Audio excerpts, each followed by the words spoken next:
Ladies and gentlemen, prior to the singing of the national anthem by Tennessee High School's side note, I ask that you rise and remain motionless while we pay tribute to the United States of America.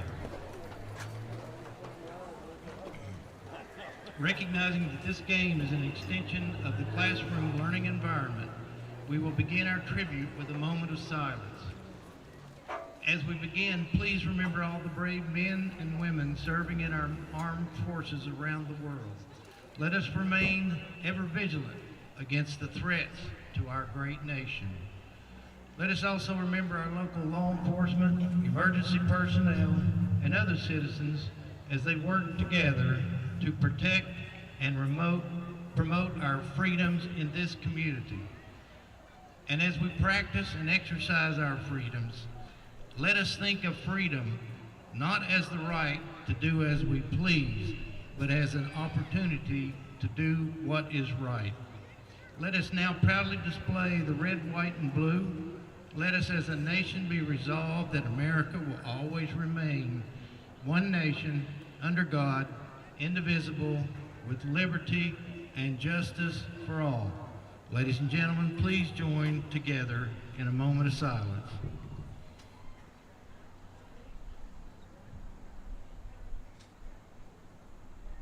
Now please focus on the American flag as it is presented on the field by the Tennessee High School Junior ROTC Cadet Corps, followed by the singing of the national anthem.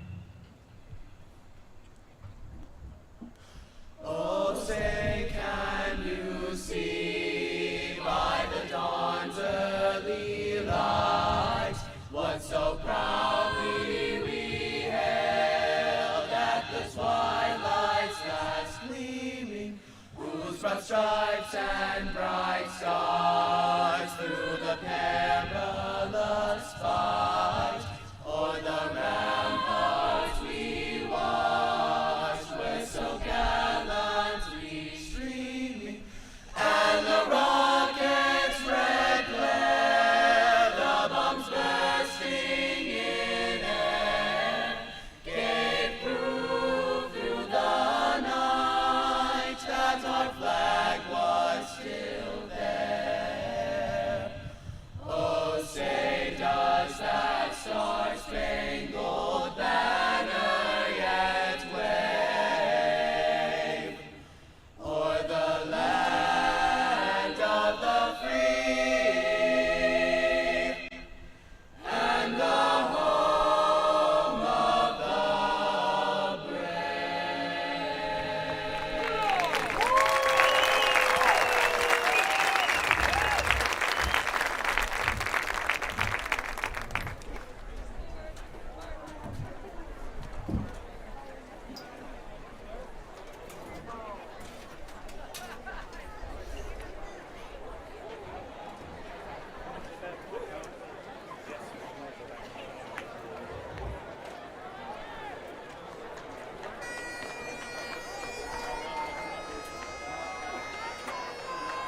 Good evening and welcome. It is Friday Night Lights here in Northeast Tennessee. We've got a conference affair here at the Stone Castle at Tennessee High School. The homestanding Vikings taking on the visiting Morristown West Trojans. I am your host, CJ Manahan, back for a second week. Sitting to my left, the ultimate color man, Michael Kennedy, is here as well. Bringing back, he's going to help us run through this ball game this evening. We've got quite a bit to talk about before we get started here. Tennessee High opening loss to Greenville here on this field. Tough Greenville team that really was, as we had mentioned throughout our broadcast, just executed beautifully. And then last week, a big win over a Sullivan East team, which again, kind of an historic affair if you go back to it. Those two teams had not played for about a decade. Tennessee High was able to travel 6 miles down Weaver Pike and take out the Patriots 48-25. I know it was well attended in that case, and rightly so. So happy to get that game back on the schedule on a regular basis. But Tennessee High did come out victorious. So even their record at 1-1, and we're back to conference play tonight with Tennessee High taking on Morristown West. Michael, what are your thoughts? Well, from what I've heard, Morristown West is always a great football team. I don't think that's going to be any different today. They're usually known for their power run game and big physical linemen, so I'd imagine that'd be the same tonight. I would think so as well. Coach Alvin Sanders has a squad here looking up and down their lineup. Good size. Usually, again, a couple of guys with some pretty decent speed. We'll see exactly what type of game plan the former wide receiver from Carson Newman, Coach Sanders, is going to bring to the table. So ball control is, especially when we look at the Tennessee High side, is sort of their calling card. Last week we had a rougher time holding on to that ball, but we still were able to take down East, as we previously said. Put up 48 points in that game. And had about 3 or 4 fumbles there. Yeah, so again, maybe left a few points out there to be had. So as we get started here this evening, Tennessee High is going to be kicking off. Morristown's going to take the first possession. Thatcher Hutton, number 81, is going to boot it away for Tennessee High. Deep for the Trojans. Getting ready to start the second conference game of the season. I would suspect for both of these teams. I've not seen what Morristown West has been up against so far. We'll see if we can research that here before. I think they played Morristown East last week, I think. So we both played two different variants of East. Yeah, with, again, basically same type of thing, just going cross town and down in Morristown as well. So we'll see if we can't come up with a little bit of background on the Trojans here. But we're about ready to get this thing started right at the 7 o'clock hour here in Bristol.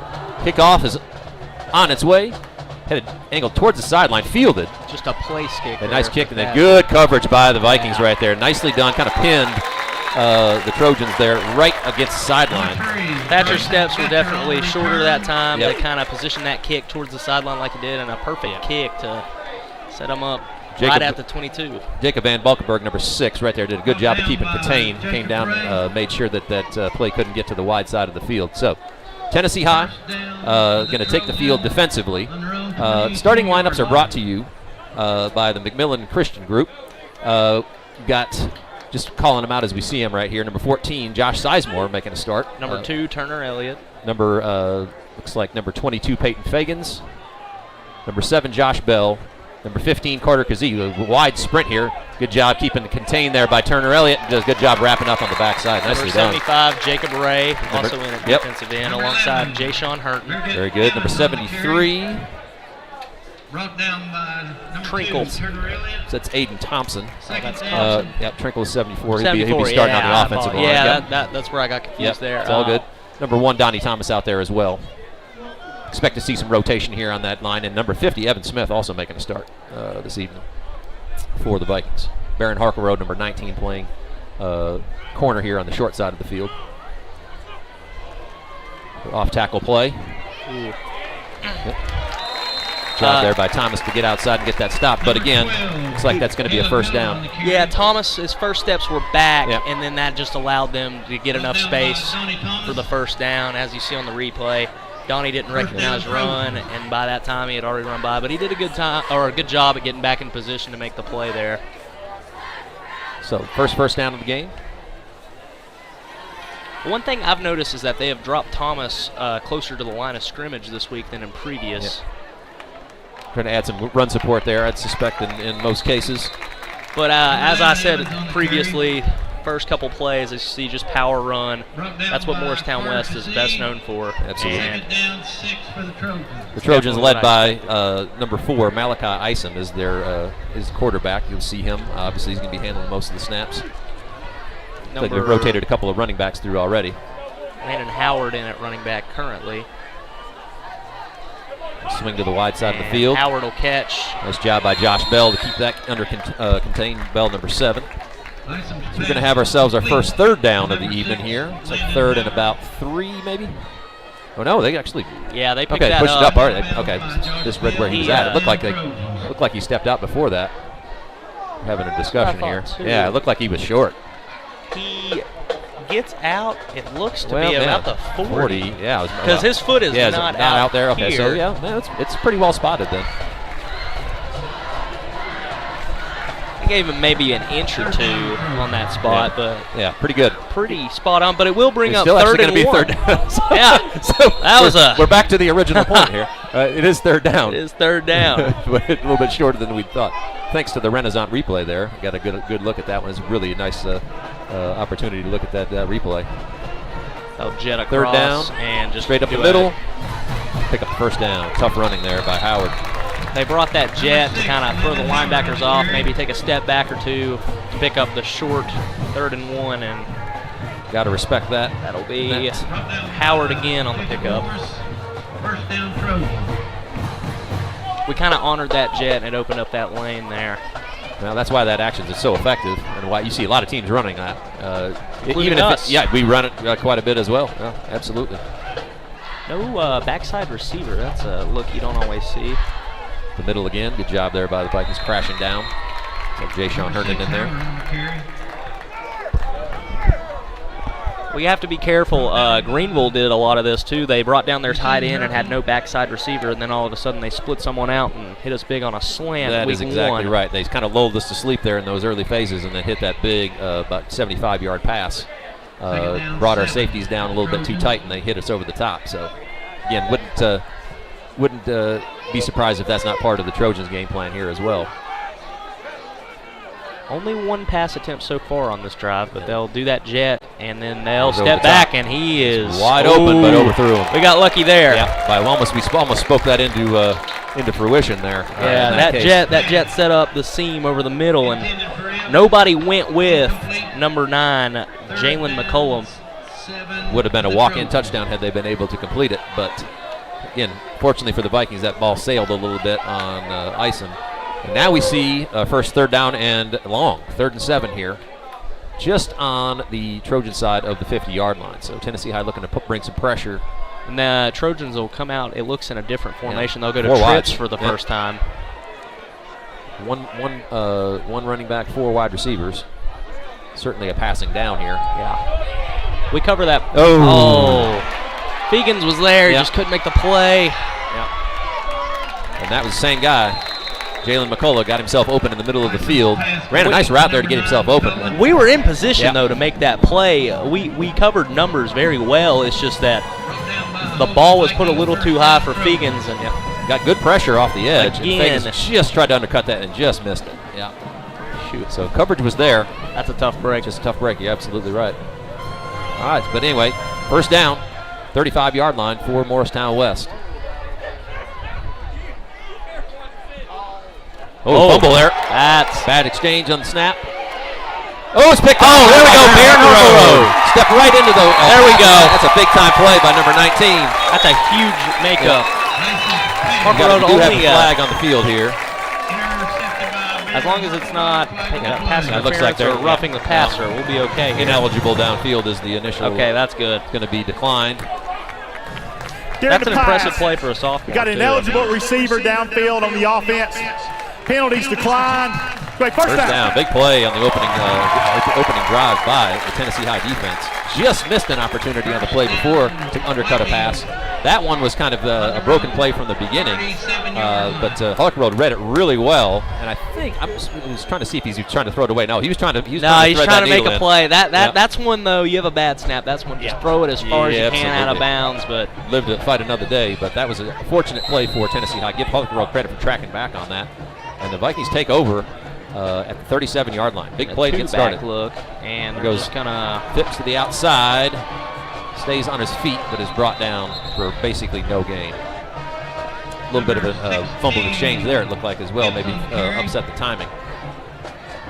I definitely think there was supposed to be a mesh point there, and it didn't look like we were able to deliver that fake there. There was supposed to be a mesh to green there, and then just the timing got messed up with the bobble. All right, so 2nd and 10 for the Vikings. First possession after the turnover. The middle, nice job defensively for 63. That's a 53, excuse me. 53. That's a big boy. Giovanni Chavez, who is 315. according to the Morristown West roster, 6 foot 315. That's a tough one to deal with. Built like a fire plug, that guy, right? For sure. He's a quintessential nose tackle, though. And then number 72 is 325. Yeah, that's I think he's Andrew Victory. Looked like he was playing both ways too. Like he's playing maybe right tackle on the offensive side as well. So some beef up front for the Trojans for sure. Which is why we'll come out in trips here and send Huckerode in motion. 3rd and 10. Set up in doubles now. Straight drop back for Jimmy. Nice little crossing route, but couldn't make if he leads him a little bit more, Donnie might have been able to turn the corner there. Yeah. He might have had the angle, get the first down, but the ball was just a little bit behind him. So there was nobody in front of him too. If he catches that, he turns with the corner. The speed that I witnessed last week in that East game, he might have been gone. Absolutely, I agree. So I like the call. Just a little bit off on the execution there, but again, I would suspect we'll see that again. Yeah, those are plays that'll set up better later on, and ones we'll be able to execute on. Absolutely. Want to get the ball in the hands of number 1. Looks like we had a little motion there. Ball start. That'll be. There's movement up front from us. Prior to the snap, false start. 75 of the offense. Be a 5-yard penalty. Replay 4 down. So we're back. Tennessee High up 5 yards. At number 1, Zaylen Fries back to receive the punt for Morristown West. I think he got the first initial touch on the offensive end as well.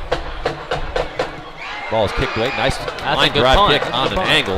But he will Tennessee High field it. Covered it. Oh, and he's got some tackle, speed on him. Cut through a couple of tackles there. Stepped out of bounds. Nicely done by Fries there. Was able to slide through. Tennessee High in pretty decent position. Just couldn't bring him to the ground. I mean, he turned that into about a gain of 20. Yeah. Officials for tonight's game. Good angled punt there by Hutton there. Put that in a position where his team could rally to it. But again, nice run. We're seeing the replay right here. Nice run through by number 1, Zaylen Price. He's not going to go down easily. So Morristown West is going to take over in their territory, or at least in Tennessee High's territory, 48-yard line. Good initial field position for Morristown West.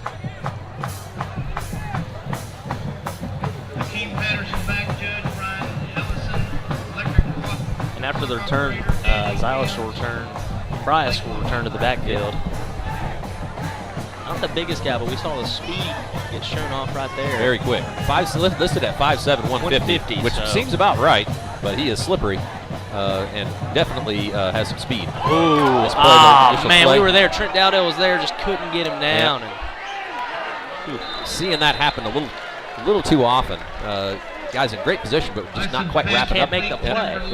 And that's a rare one, too, on those screens, because sometimes that's just a blindside hit. You have no idea that's coming. Right, and there's no momentum. And he even jumps for the ball here. And just got to be able to wrap up and make that Trent just tackle. had a moment of hesitation where if he just comes up and makes that play, there's no room to run there. So 2nd and about 3. So what could have been a stop for basically no gain, possibly Speed even a loss. option. Nice pick out right there. There's Fries. Good job there by Turner Elliott to hunt that down. Kept the gain to a minimum. First down, though, for Brought down by Elliott. Morristown First down, West. Trojans. A little bit of a delay there. I wasn't sure if he bobbled it or not, but that was by design. I do think there was a little bit of bobble, but then he just carried out the initial speed option there. And now he'll roll straight out. roll, and it's well covered. He's going to have to run. Yep. Good hit by Jacob Ray. Came all the way across the field to make that play. Isom on the carry. Great coverage down the field there by the Vikings. Was really well. Tennessee High read that well. Didn't give them really any opportunity for Isom to make a. There was really nobody to throw to. He did a good job of just picking up what he could here. And those were plays week 1 against Greenville, and even last week we were struggling to guard numbers, but right there, coverage was great. Good recognition by the Tennessee High secondary there. They'll go run to the short side. Good job there by Elliott. Remember again, well for the first time. running side to side here. I believe that's Miller's first carry of the game. So First down, Morristown West has Trojans. been alternating backs pretty often here in this first quarter. Yeah, we've seen 3 or 4 of them yeah, already. we've seen now 3 or 4, like you said, 3 or 4 people have gotten carries. It certainly looks like Isom is a running threat as well. And they're all different levels of backs. Some are bigger, some are smaller. Straight up the middle here. Met right at the line of scrimmage, but again, plowing forward was Miller. Good leg drive there. It looked like it was going to be a stop for a no gain. Ends up getting 4 or 5 yards. Brought down by Ray. Picked up 4 there, I believe. Second down, 6. But Trojans. that's definitely Morristown West's identity is power football. From experience, I'll tell you that they had a great run game when I played here. Yeah, So that's what they're known for. Nice right play there, we were inside. there. Just Suggs did a great job of busting into the backfield. Nice job by number 61, Dorian Suggs, to get some nice penetration there. Disrupted that whole play. Forced Howard to go outside, and that's where his where the entourage was to stop that. Nice job. he really powered through there too. I mean, he had a guard in his face. But So 3rd and about 4. Big play here. First quarter. now Drop back go up to to pass, and he's got a room he'll to run. keep it, and he's got the first. And He's and got then a some. He's penalty going in to the end score. zone. He's going to break a tackle and score. Running is a through penalty, tackles, and we though. do have a flag down in the end zone. Let's look. Not See if we sure can what we've identify got what going on. happens. But a lineman may or may not have gotten downfield there. Did they pick the flag up? They During the picked it up? pass. Went. Oh well. Yeah, going to get a little bit of an explanation here. They have to think about what happened. During the run, we had holding on the defense, number 19. Okay. Defensive holding That penalties in the decline. end zone. Touchdown. So penalties decline, touchdown will stand. Morristown takes a 6-0 lead here, looking to tack on the extra point. Biggest struggle I would say for the Vikings so far has just been being able to bring people down at the first initial contact. Absolutely, I would agree with that. I mean, and again, we give Morristown and West credit. They're running hard. They're a good leg drive, but again, Tennessee High in position to make those tackles. Got to execute. Extra They point is will not make blocked. So again, nice play by the point. interior of the Vikings defense there. Getting good push. Couldn't quite tell. We'll see if we can see it on the replay. Who actually got their hand on that? 6, the Vikings 0. Okay, we're actually going to take a look at the touchdown first.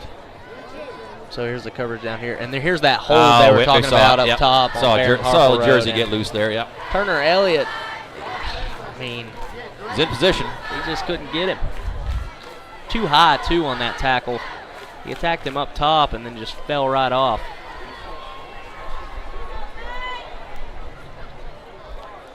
We discussed that a little bit in the Greenville game as well. Yeah, we saw that several times, especially on the run after catches. Got to get low. And several kick returns there that we covered them well, and then they busted out for a gain of about 30 or 40 on some of those returns. And then Like there's number that 73, kick. Aiden Thompson was the one that got his hand on that on that kick. So give him a block kick, put that little feather in his cap there. Nice job, good penetration. Like he got a little piece of that on the way through. So that keeps the lead at 6. Tennessee High is going to now receive for the first time. Got Donnie Thomas, Josh Green, and Trent Dowdell back deep. And then that penalty, they'll actually okay, so I didn't realize they'll that. apply it. Interesting. Didn't realize that would actually translate or carry over to the kick. Number 15, Dylan Lopez, deep for the Vikings. Number 17. Initially, they said it was It was declined, yeah. That's an interesting rule. I didn't realize that had to carry over to a kickoff, especially when there's a play in between. This is one we'll probably definitely see sail through the back of the end zone. He's got a good leg, yep. Definitely. So, anyway, Tennessee High will take over. Second offensive possession. On their own 20-yard line. 20-yard line to start. See if we can't get something going here. The interior of West's line looks like looks to be pretty stout. So I wonder if we're going to start to see maybe some stuff out to the edges here. They will bring a couple new faces out, like for example, number Andrew Victory is no longer out there. Yeah. He's the biggest one on that front. He is 6'4", 325. And legitimately looking at him, that's not an exaggeration. Goes Josh Green up the middle. His first carry, I believe. Not much there. Just not getting a good enough push. Josh Green on the And that hasn't been the case so far this season. We've had great interior push up front. Absolutely. Had 400 yards rushing or something of that nature last week. Yes, last week, and then the first game we called, I mean, they were running well. Yeah. We had 2 guys over 50 yards that evening. So Josh Green and Josh Bell over 100 yards last week, if I'm not mistaken. Yep. Yeah. Second down, little roll out. Roll, and there's Phipps it's covered tries up. to get rid of it. Everything There just wasn't covered anything there. Miscommunication, I think. He and Thomas talking it out, saying, "Hey, get a little more depth, maybe in that case." We've struggled a little bit on the rollouts this year.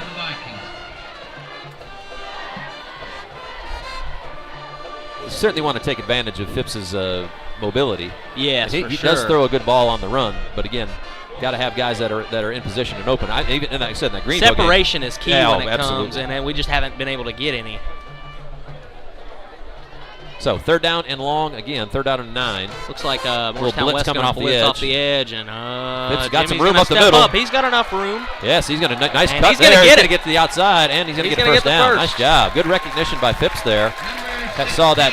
He stepped up in the pocket. That's always great when you see a young quarterback identify the pressure. If you look pre-snap, he points it out, and he's able to identify it and then step up and take off and get the first down. See, just steps up, and that's great play by Jimmy Phipps there. First friendship first down for Tennessee High this evening on the offensive side. One thing I would like us to see do a better job at is when Jimmy does take off, receivers running to blocks to try to help him out a little bit more. Right there we saw a couple guys just kind of standing around watching him run and help your quarterback out right there. Yep. And again, he's shown the ability with his legs to make plays. Give him an opportunity, and he'll definitely take advantage of it. So on that play where Phipps picked up the first down, really nice job. I just happened to catch it out of the corner of my eye by Ethan Trinkle picking up that blitz. Yes. Came hard off the edge, but he saw it coming, pushed that guy to the edge and around, allowed Phipps to step up, and that also kind of triggered the ability for him to take off. So good play there by the right tackle. Second down and 8, picked up about 2. Tennessee High with 3 wide receivers in this set. Lone back is Josh Green. Thomas coming in motion. And he'll get the jet. He's going to get through. He just has no room to run there. West did a good job of stringing that out. I'm sure that's a play they've seen on film that they've prepared for. Certainly. And they were ready for it right there. It showed, able to clip his leg and get him down for a loss there. There was a small gap there if he could have gotten up above that. Right, they just coming right here. Linebackers did a great job of scraping downhill and making that play. They had guys at every level ready for that. So, again, want to get that ball in the hands of your playmakers for sure. Making sure that West stays home. So 4 to one side. 4 wides, quads to the side now. Oh, never mind. Come A little miscommunication. miscommunication. we're going to get a timeout here. Yep. So, 3rd down and 10 coming up for Tennessee High. We're going to take a break Timeout, here Tennessee right at the end High. of the first quarter. So first we'll of be the back half. here shortly on the Viking Sports Network. Friendship Ford has it all. It's got a 7-day any reason exchange, free delivery, sure, and oh yeah, the region's only lifetime warranty. And that is what Friendship Ford's got.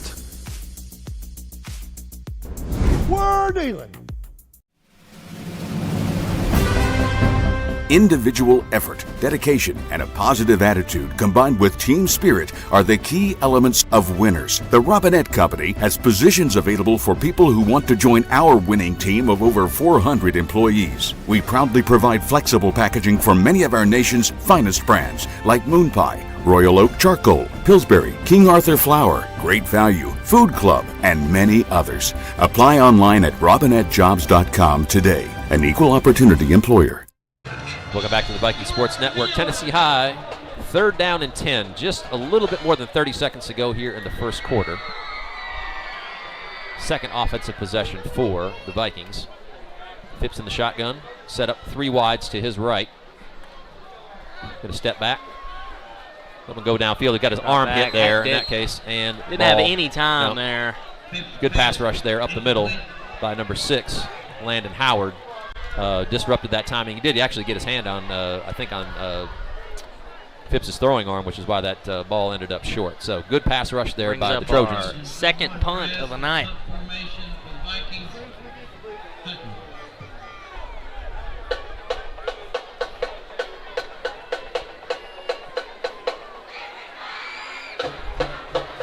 Snap back to Thatcher Hutton. Lets one fly. Good That's kick. a great punt Got a nice as well, kick out of that but one. as we've seen on the last punt, this kid's got Nice, great, really nice great, play there great by tackle Josh by Green. Josh Green, Yeah. though. Way Did to a good get down job the of keeping his field. feet, and then again got right to where he needs to get. That's a good textbook tackle there by number 27, Josh Green, on that punt coverage. So,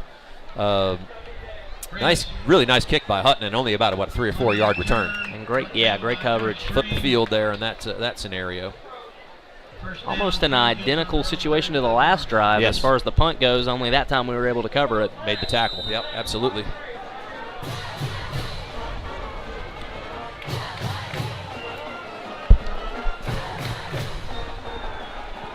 So the Vikings back on defense.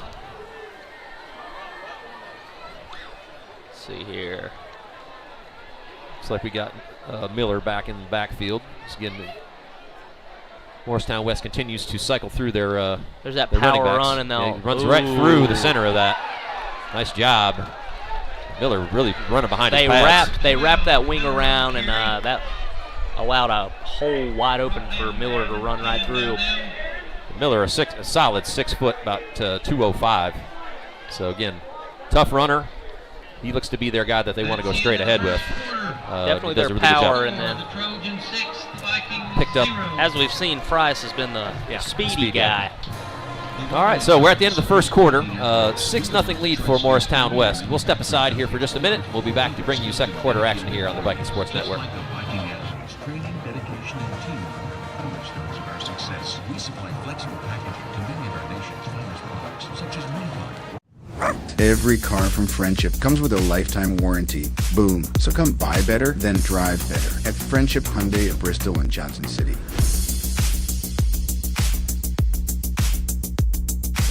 We're dealing.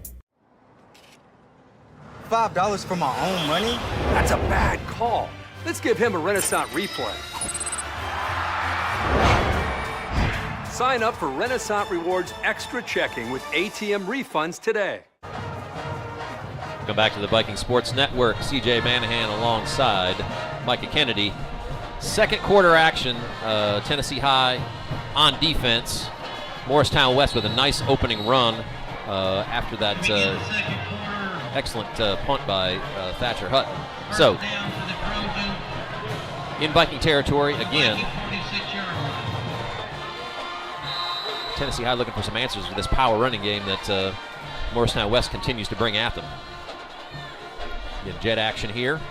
Straight up the middle with Miller. Another jet zone, and Miller's running hard. Running hard. He's doing a really good job of picking his spots. Good patient running there. That's their identity, though. Downhill power football. rotating backs. Miller's going to go to the sideline, and he's going to tag Howard in. Pick up the term they usually use is a three-headed monster. That's what we've been seeing so far, absolutely. Although I think we may have even seen a fourth back in there at one point in time. So yeah, we haven't seen them in together though. No, it seems to be just kind of a rotating aspect. You got a flag, maybe a hold here, a hold on the interior. That's a good thing too, because he'll run that one right into the end zone. He's going to be disappointed when he comes back and sees that there's a flag. Yeah, looked like you saw a jersey tug there in the center of the Tennessee High line, so that's coming back. And a lot of time on these outside runs, you'll see more and more linemen hold because they have to reach their guy in order to form an outside running lane. That is a true statement. That's the same case as far as rolling out for a pass play. During the run, holding 24 of the offense. We're going to replay second down. And I believe that'll be the wing, and that is one of the hardest blocks to make as far as the wing is trying to kick out this defensive end in this case, he just. I think you probably could have called a couple of different guys on that one, just from that replay. There's at least two guys that probably could have been called for a hold. So, Tennessee High catches a break there, pushes Morristown West back to about 2nd and 12 or so, 2nd and 13 maybe.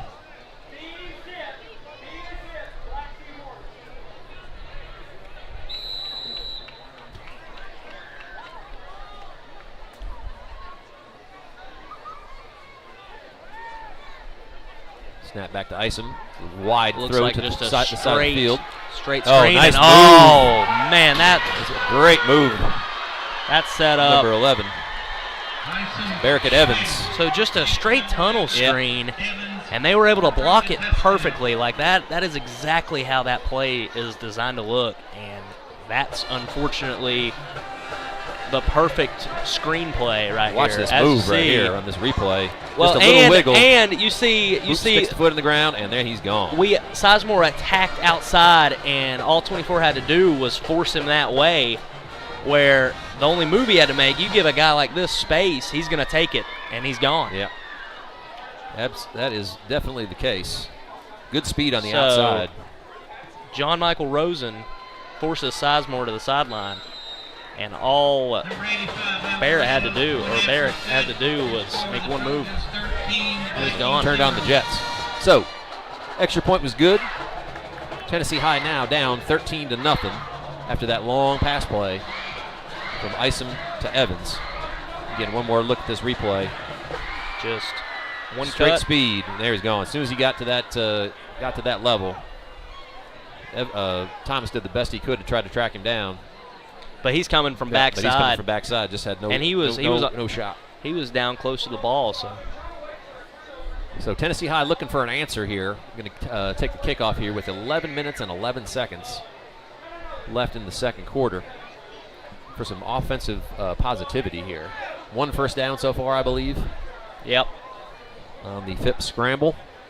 It's been tough sledding through the middle with good size and athleticism up front for Morristown West. So we'll see what Tennessee High has cooked up here on the offensive end this time around.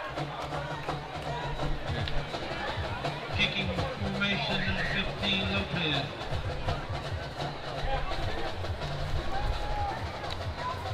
I'd love for him to kick it to Thomas here or Josh Green, but we'll see what happens.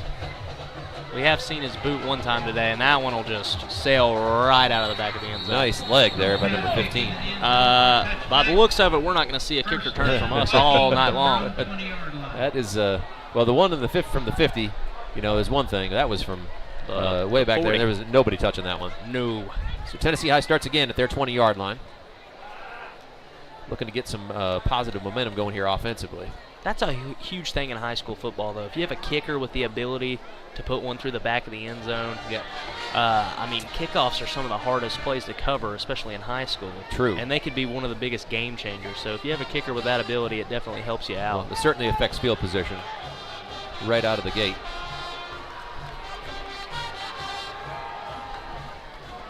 Oh, Thomas with get the edge here. We got an end around to Donnie Thomas. Really nice job by. Man, he's made great plays all night. That's again Landon Howard. He was scrapes off the edge. That's the second time tonight he's made a big play where there was nobody out there. He was the only guy to make that play from what I can tell. And he just wide side. You see right here, he gets reach and he just spins off of the block. Yeah, and is able to wrap him down low.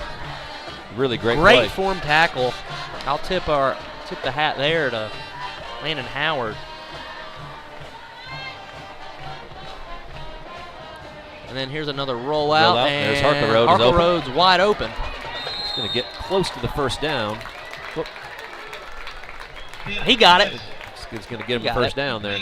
Good play design there. Harker Road just a quick out route, but was wide open. Phipps put it right on him. He gave him a little opportunity to get some run after the catch.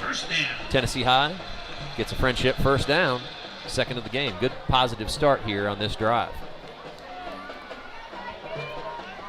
Seen a little bit more spread out here now.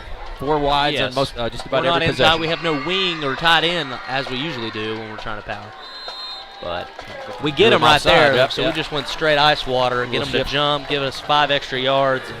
Prior to the snap, nice job. Encroachment, 53 of the defense. That was still going to be first down. We'd mentioned earlier, he's doing a good job of holding and anchoring down the middle. You mentioned that we've spread out too. We might have identified that up front. Those guys are pretty serious. Well, and then number 66 is running. And our best option may be to spread out. Evan Barker at number 66 going about 285. So we got 2 really good stout guys there in the middle. Pretty athletic as well on top of that.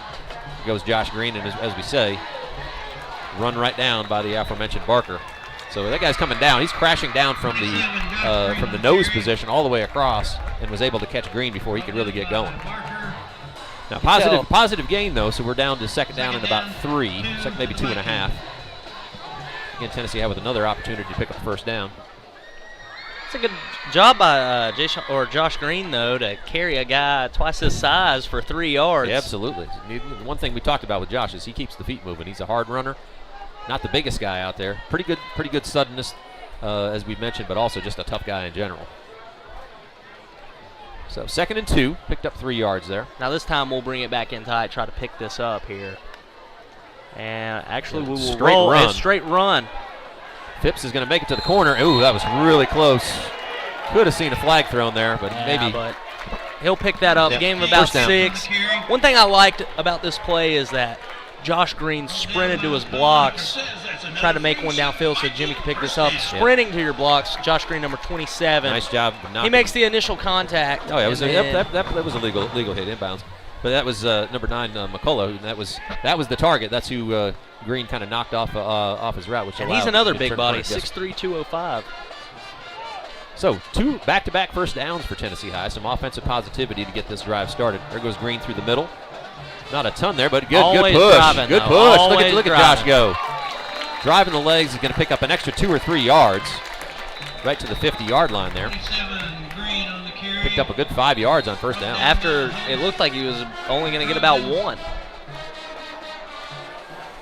Nice job by Green there, running hard. Morristown West, first to the half. Morristown West going to take a timeout. We'll step away here for just a moment, get a few words from our sponsors. We'll be back here shortly on the Viking Sports Network. The region's only lifetime. That's what Friendship Ford's got. You like trucks? Friendship's got trucks. What trucks? All the trucks. New trucks, used trucks, small trucks, big trucks, off-road trucks, adventure trucks, heavy-duty trucks, gas, diesel, hybrid, EV, fire trucks, commercial trucks, 4-door trucks, smart. Wait, no fire trucks. But we've got red trucks, though, and every other color that gets you going, too. We've got trucks for work, trucks for play, trucks for hauling, trucks for pollen, trucks that drive themselves. Because no one has more trucks than Friendship. We're dealing! Ooh, fumble. Let's give her a Renaissance replay.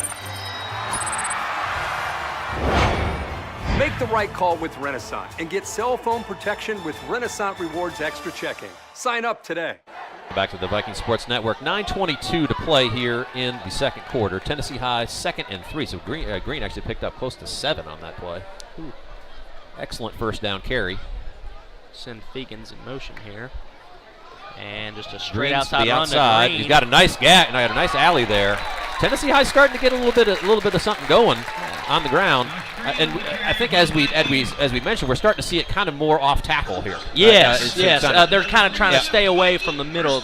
Those big guys they have up front. Make them come to us and try to find us on scraping down the line. Nice job there by Green to turn the corner. Good blocking up front there as well, and Tennessee High picks up another Friendship first down. So back to a little bit tighter formation. Green looking for an good little side step right there. Good move. Left the defender, number 13, McCullough. He dove and he hit nothing. Younger McCullough, I believe. Yep. So really nice move by Green there. Unfortunately, I think his helmet came out, so he has to come out for a play. Well, he deserves a rest after those couple of runs. So again, picked up 5 on that one. So Tennessee High starting to move the ball here with regularity. Backfield now. Turner Elliott flanking Phipps along with Josh Bell. There's Elliott up the middle. Picks up another one. Looked to be the same play as Green just ran. So just straight downhill. Picking up 7. Make Trent Dowdell, your other back, go head-on-head with a linebacker. Well, and just looking at what's going on there, good recognition by the Tennessee High coaching staff. And a much smaller lineup in there. Yes, and they added an extra back. Before it was just single back with Josh Green just running straight out with no lead blocker. I think having the extra back in there gives him more space to run. So now West rotates back in there, larger front 4. So we'll see if we make an adjustment and here. And they will send a blitz there. And here goes Trent Dowdell through the middle. Nice run. Good run by the Trent. Corner, and he is into just outside maybe of the red zone. Really nice move by Trent Dowdell. A little spin move there at the end to gain a couple of extra yards. Tennessee High moving the ball. This was blocked really well. Norton pulls, and he great block by Micah Norton. Nice job by Dowdell to keep his feet there as well. And I really like that spin move at the end. Be able to pick up an extra 3 or 4 yards. Tennessee High establishing some offensive rhythm. They'll try to get him to jump here again, but West was ready for it that time. Play clock running down, but able to get. There's Dowdell up the middle, and again, zone, great run continuing to gash what was at one point in time what looked like to be an impenetrable part of the Morristown West defense, and now Tennessee High is picking their spots. Picking up yards in chunks now, 5, 6, 7 yards and more. So again, nice job. Good lead there by Elliott, and Dowdell followed right in behind him. And sometimes that's what it takes. It takes a couple drives to match the physicality up front, and then once it's matched, Yeah, make a few adjustments in terms of how you're going to attack them. We've seen a little bit of both. Seen some outside runs come back to the inside. So again, now we got West guessing a little bit in here in terms of where we're going. So again, keeping that defense off balance. There's something to be said for that. 2nd and 4. Little fake. Counter, and then he's wide open. Dowdell is wide open on the edge. Puts it up. Nice tackle there again. Ah, man. Howard is all over the place. Guys making plays everywhere. Actually, that was number 8. Sorry, that was Ian Carr making that play. But that was a touchdown really saving nice tackle, though. But a great play. I like that play call. Great play. Kind of a chip the end and get to the flat. And nice job by Suggs out there, number 61, to kind of seal that that corner. McCullough tried to come inside. And he kept him from getting to Phipps. Nice job. Really good mix up of play calling here on this drive. Straight ahead with Dowdell. And get pushed down to about the 2-yard line or thereabouts. Picked up a yard maybe. 2nd down. Goal to go. Number 10, Dowdell on the carry. Got about a yard and a half maybe on that play. Big drive here by the Vikings. Need to punch this one in. This big momentum changer here in terms of that. Nice long drive, grind it out. Good mix of play calling. Got to finish this off with a touchdown. Great change of pace too, considering the last 2 ended in a punt. And Turner Elliott will push, and not much there. He does break a tackle and gets himself positive yardage there. Good fight by Elliott there. Yeah, like he was going to get caught for a looked loss. like he was going to lose yardage, but they'll bring in a new group here. They'll bring in Josh Green, Josh Bell, and Carter Kazee. So 2 plays to get about 2.5 yards here. See if this will be that under center look we've seen before previous weeks. Josh Bell's a good candidate here as well. Scored against Greenville from and the spot very close. Here we are under center. This may just be Jimmy trying to go get it. Oh, was the Bell, and there's Bell going to roll got in. it easy. We've watched these guys play a little bit, haven't we? Yeah, we knew it was coming. That's the same exact play that they called down on the opposite end zone against Greenville. Absolutely. Well executed, well blocked. Really, Bell didn't get touched until he was already across the goal line. Big time drive. They weren't going to stop him anyway. Big time drive by Tennessee High right there. Again, the mix of play calling was wonderful. Inside, outside, a couple of nice pass plays called. And like you said, they didn't touch him until he was already in the end zone. It didn't matter. Yep, he was already across the goal line into pay dirt before he ever got a glove laid on him. So Hutton is lined up for the extra point. Try to cut the lead to 7. And he does successfully. So big time answer by Tennessee High right there. Found their offensive rhythm on that drive and really started to gash that Morristown West defense. Not necessarily for huge gains, but 4, 5, 6, 7 yards on just about every play. A couple of big plays mixed in. Big time drive by the Vikings to put themselves back in this ball game. And that's a great response when you find yourself down 13-0. You punt again, and then that could be all it takes for the game to really get out of hand. But we'd mentioned we respond, and now it's just again a one-score ball game. Yep. In high school football with only 12-minute quarters, you're looking at the amount of possessions that you're going to get. 2 scores is a big deal. 3 scores is really hard to come back from. And then especially with how both teams have been moving the ball, mostly running. I mean, the clock is going to drain. Yep, that is absolutely the case. So there's not a whole lot of stoppage in play. Again, quick first half. We're already down to 4 minutes and 31 seconds here to go. So see if Tennessee High's defense can get a stop. They came up with an interception on the first drive. One good thing as well is that we do get the ball coming out of half. Right, that's true. We did defer, so Tennessee High will receive the kick coming out of the locker room. So again, really big possession here. We can get a stop before halftime. Nice boot by Hutton, straight down the middle. Oh, we got a little bounce. Oh, it's trouble. It's going to be roll out of bounds. Yeah, but he touched it. And he touched. Yeah, it was touched by Frias. He touched it, so that's out on the 2. Out of bounds about the 3-yard line. That's just a mental mistake there. I mean, it was one of those that kind of bounced kind of funny. You look at that, and Frias just kind of misjudged it. Put his left paw out there and got a finger on it, and it ended up rolling out of bounds on it. Oh yeah, it took a weird sideways hop there.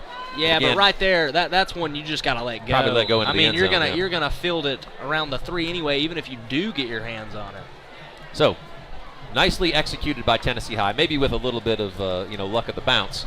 But again, that puts West way back in their own end zone. And again, a new running back this time.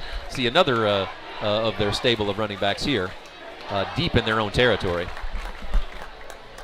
We're bringing linebackers here too, so trying to get outside. Get oh man! Bell almost Josh had him. Bell almost got him in the end zone. We fired both backers there. Just a half a step out of the way. That was number 8, Ian Carr, I believe, was on the carry. Oh no, I'm sorry, number 28. That's Zion McCarthy. And yeah, that is a new face that sophomore, we haven't seen yet tonight. Yep. If nothing else, we've seen that Morristown West is not afraid to rotate their backs. That is for sure. So 4-yard gain out from the shadow of their own end zone. Similar play. Good cut there. And we got a little hold, I think. Yeah, looked like it from here. Yep. That's good, but something I saw, our linebackers kind of took a step left before that play, and then that allowed that lane to open up right there. So McCarthy looks to have pretty good juice. Good cut on that one. And it's on us. Is it? Yeah. Oh, okay. Yeah, looks like it's going to be offensive holding. That's going to back the Trojans up half the distance. So they'll... Second down probably be about 9 yards, looks like. Yep. During the run, holding 24 of the offense. That'd be a half the distance penalty. Repeat second down. And that's his second hold of the night, so that may be one they start to target for holding. Attacking him there. They're going to bring Miller back in. He would have been the guy I would have thought they would have gone to begin with here. And they've been their power back. So we'll see if Tennessee High can wrap up strong. Keep Morristown West backed up here. Morristown West is probably going to look to get anything to get out of the back of the end zone here, and that'll do it. That's it. Nice run there, but Tennessee High does a good job of covering up. Three hats on the ball. Met first by Josh Bell, and then Fegans and Dowdell were able to help him out there. Big play right here. Big play. 3rd and about 5. Let's see what West is going to cook up here. I would assume they're probably going to try to run it, but you got to be aware of the play action pass here as well. Yes, for sure, but this is one that if the Vikings can stop them, that could be huge momentum. Absolutely. Let's see. Running the play clock down. Under 10. Yeah. Getting instructions. Blitz up the middle. Wide out to the wide side, and there is straight rollout pass. So it's a pretty safe play, but good design. In that case, you get that. Try to isolate one of your better players, and Frias has been involved in a lot of these actions. So he atones for that mistake on the kickoff. But again, it's a pretty safe play. Throw it to the sideline. Just make sure you don't throw it to the inside. If it's incomplete, nothing's harmed. But if you can complete that pass, you're gonna get the first down. So good play design.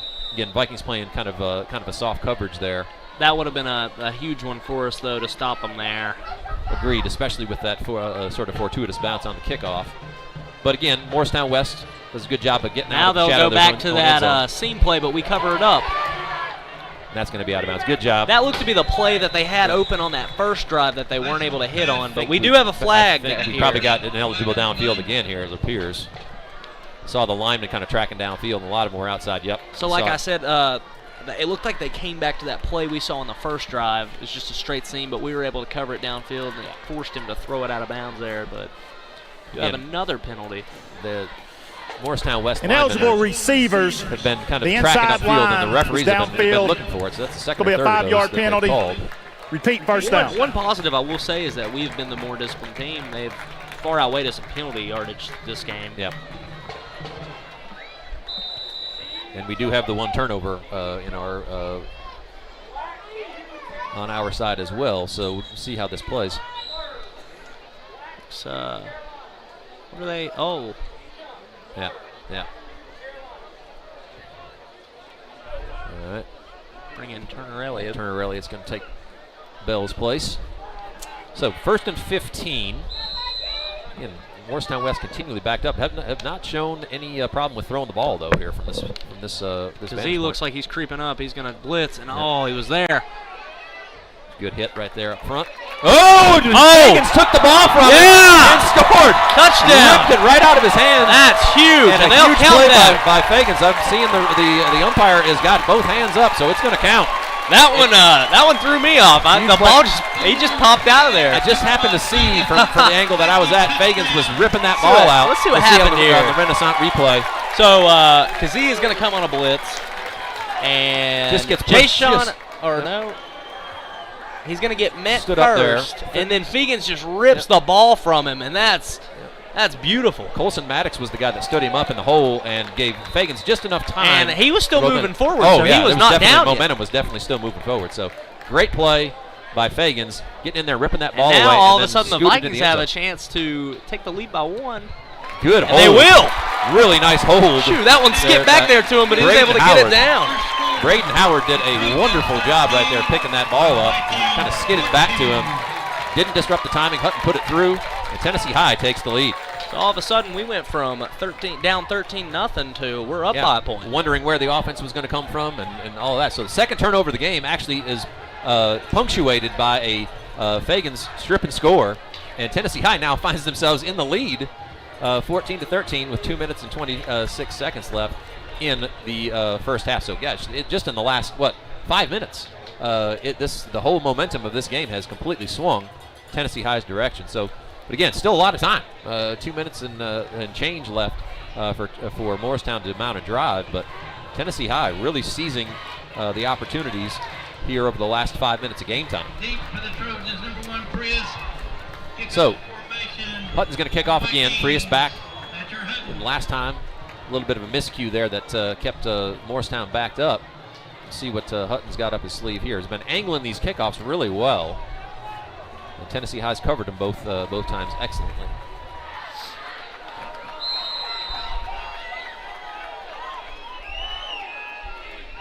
What a turn of events here at the Stone Castle. Yeah. I mean, that one. Short kick here. To be fielded. No, nice grab. But we'll cover Inside. it well We'll cover yet it well. again. Number 3, Bryson Gudger was the one that caught that one. And Turner Elliott threw him out of bounds there. Elliott was there to cover it. So, first down, Morristown, about their own 33-yard line. So Tennessee High's offense marches down the field, punches in that initial score, and then the defense comes up with their second turnover of the night, and that leads to points directly. Peyton Fagan's running in that strip and score. So, again, we'll see what happens here. If this Morristown offense is going to start putting the ball in the air. They got 4 wideouts out here on this possession.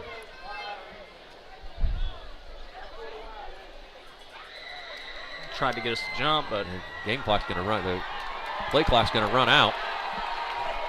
That was close. That was really close. They gave him the benefit of the doubt, but the ball is thrown high. Yeah. And now they look to be a little bit more hurried. Yeah, and trying to move the ball a little quicker. A little discombobulated here, where in the past they had a good rhythm going offensively. They were running the ball effectively. Now put in a little bit different position. The momentum has appeared to shift a little bit. I would agree with that. 100%. Second down and 10. Tennessee High's front also getting a little bit more pressure. And then they'll drop back yet again, and he's going to get a hold. There's going to be a hold, but good hit on the sideline there. But again, this is going to be coming back. On the carry, flag on the play. Hit on the sideline there was Kazee and Thomas kind of coming together. Yeah. Take the time to mention that Carter Kazee broke a school record last week of a 96-yard interception return touchdown that previously stood by Tommy Arnold in 1990, and his record was 90 yards. Almost 25 years in the making. Holding off a fake field goal. Off a fake field goal that got tipped right to Carter, and he had a leeway to the end zone. And so it was a thing of beauty. Yeah, 96 yards. Interception return off a fake field goal. You don't hear about that every weekend necessarily. No. So shout out to Carter for breaking a school record there. And to Tommy Arnold for holding that record for almost 25 years. So now awesome 96 stuff. Is probably going to hold for, if I had to bet, even longer. Pretty wild. Pretty awesome. All right, pass inside. McCullough breaks that initial tackle. That's his first really reception nice, of the night, and we saw he rumbles downfield, picks up almost all of that, actually all of that penalty yardage plus some. And he had some speed for a bigger guy. Yeah. And here they are. They're in a more hurry-up look. They're had no huddle right there, so. Third down and about 6 or 7. So picked up 14 on that play. Big play there by Morristown. 3rd and 6. Clock's ticking away. Down towards 1 minute and 30 seconds left. He's going to go over the middle. Over the top. And found him. He had him. Yes. Pretty decent coverage, but again, a really nice throw by Isom in between the 2 Viking defenders. And McCullough came down with it. Good hands catch there in between them. So now we've seen they do have the ability to air it out. Special timeout. It was a really nice throw. Got a chance to step into that one. Great spin on the ball. Good spin there. on it, and just kind of dropped it right in the bucket in between Fagans and Sizemore on the back end. Of course, McCullough was he 6'3"? Do we have a timeout here, or? I think it was just an official timeout. Official's timeout, okay. The Robinette Company supports Viking athletics. We are one of the Tri-Cities' premier manufacturing companies. So we'll keep it right here as we roll through. But Viking athletes, training, dedication, and teamwork. This is good. It slows them down a little bit. It seemed like they were trying to get to the line as fast as possible. This is definitely going to stall them out, I hope. Tennessee High got to be really aware of the middle here. That's where they seem to want to exploit. And then they'll. Then Kazeel's come out here. Is there equipment malfunction? I think that he was the.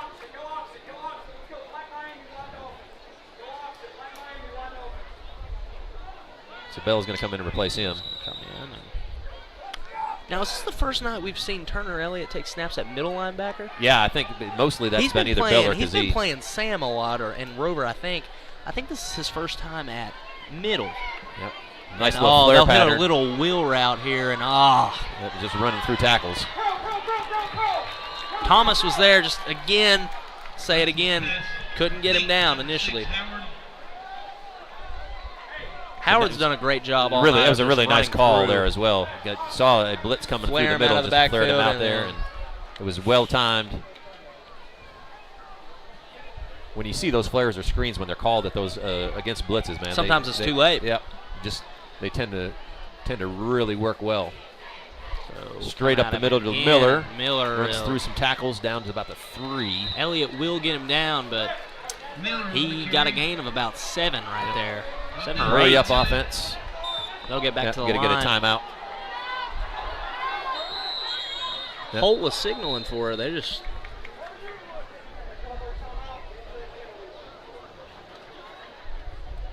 We had flags on the field, but I think they disregard the flag before we had timeout. Yeah. Tennessee High. Tennessee High calls their second timeout. I think he threw the flag there to let them know that there was a timeout.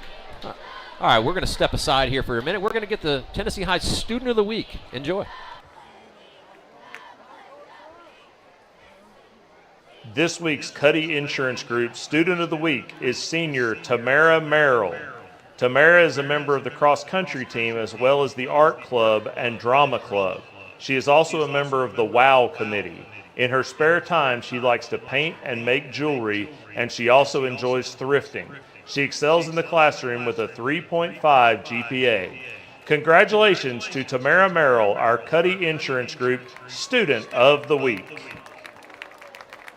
Welcome back to the Viking Sports Network, the Cuddy Group, sponsoring our Student of the Week here at Tennessee High. So, ball just inside the 5-yard line. Morristown did a good job here of responding to Tennessee High's back-to-back scores, put themselves in position here to punch one in before halftime. Just over 40 seconds to go here before half. Motion straight up the middle, and Miller is going to find his way into the end zone. We blitzed right there, and unfortunately it clogged up the inside, and he was able to bounce that one out and just take a lane. Again, patient running right there. Yeah, Miller's been kind of that guy all night. He's tough to bring down, runs behind his pads well, and is very, very patient has shown that patience all night long. This second quarter has seen a lot more action than the first one did. I mean, I would agree with that. We've seen 3 scores now in the second quarter where there was only 1 in the first. West going for 2. Try to push this lead out towards 7. Nobody. All the other side, and threw the ball. We got lucky because we had a tight end wide open in the flat. Number 42, Brody Husky, was just by himself. standing by himself and came backside, and that'll leave the lead at only 5. So Tennessee High with 37 seconds left. See if we can get a kick return here, but again, not likely with the considering the leg that we're up against here with the Trojans. So, but again, Tennessee High, as we'd said earlier, does get the ball at halftime. After halftime, they'll get the first possession in the third quarter. So, good answer there by Morristown West after Tennessee High back-to-back scores. West kind of opened the offense up there a little bit. Yeah, they started throwing it all around, and Yeah. that's something that we hadn't seen up until that point. We've seen a glimpse of it. You know, definitely they were trying to hit some of those shot plays here and there, but that's the first time they, like you said, opened it up and really let it fly. So something that Tennessee High will have to talk about at halftime. Teams don't tend to get away from their tendencies if they don't have to, but again, that kind of with their hand force there, West showed the ability to push the ball down the field. And kick is up, and that one's going to land a little bit short. Be a little bit short, and Green is going to take this one. Just barely crossed the line. I don't love that rule. Yeah, I was going to say, like, in high school, why not let him go? Yeah, in high school, if it crosses the goal line, it's an automatic touchback. But again, that one just barely crossed it. And I'd seen in the past, especially in situations where teams want to set up a return, where just having especially right before halftime. That's definitely something you want to bring it out. Probably no matter what, just to try to get something. Yep. Big play potential in those situations is about as high as you're going to find, especially in situations that are set. Especially in high school, I mean, you lose an extra 5 yards there too because it comes out to the 20 instead of the 25. Anyway, they're not asking us about that not stuff. At all. Had a false start on Turner Elliott. Our personal position. If I had to guess, this is a false start on Turner Elliott. Yeah, he left just a little bit earlier, trying to run out there to his block, and leaves just before the snap. So that's going to back Tennessee High up 5 yards. And we're coming up on the 30-second mark here, so maybe just a play or two left here in this half. Tennessee High does have one timeout left if they choose to use it.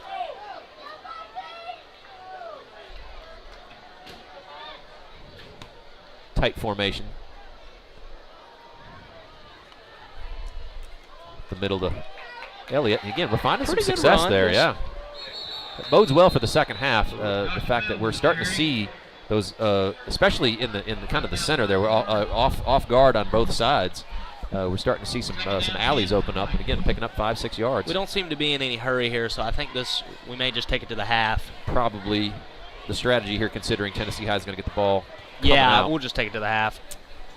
So as we approach halftime here, Tennessee High, originally down 13-0, comes storming back with 14 straight points to take the lead momentarily. And then a quick strike drive by Morristown West gives them the lead back 19-14. So kind of a back-and-forth affair, seesaw affair in the first half. Entertaining stuff, especially, as you said, second quarter was really entertaining. A lot of action going on there in that case. So we are getting ready for halftime, which is going to be brought to you by Sean Mullins Orthodontics here locally. So just enjoy that. We'll have band presentations, dance team presentations, the whole thing. So enjoy that. We'll be back here on the Viking Sports Network to bring you second half action in about 20 minutes. And many others. Join our winning team and apply online at therobinetcompany.com, an equal opportunity employer. Go Vikings.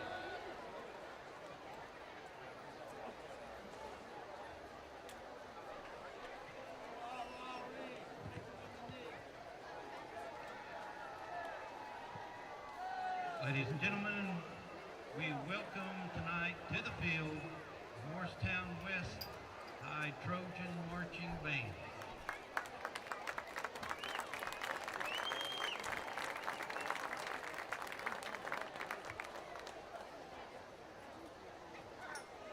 The 2023 field show is entitled Boundaries. Selections are titled Obstacles, The Other Side, and Breaking Barriers. The band is under the command of Drum Major Madison Kite. Band officers include Justin Velez, Abigail Collins, Natalie Cudd, Kayla Skignon, Edwin Ambrosio Perez, Lewis West, Liz Medina, Heavenly Hernandez, Michaela McGinnis, Trinity Combs, Olivia Russell. The band is under the direction of Jared Box with the assistance of Bill Neblett, Dr. Brittany Clausen, Laurie Parrott, and Jeremy Clavo. Drum Major Kite, is your band ready? Presenting the 2023 Trojan Marching Band Field Show, Boundaries.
Let's hear it for the Morristown West Trojan Band.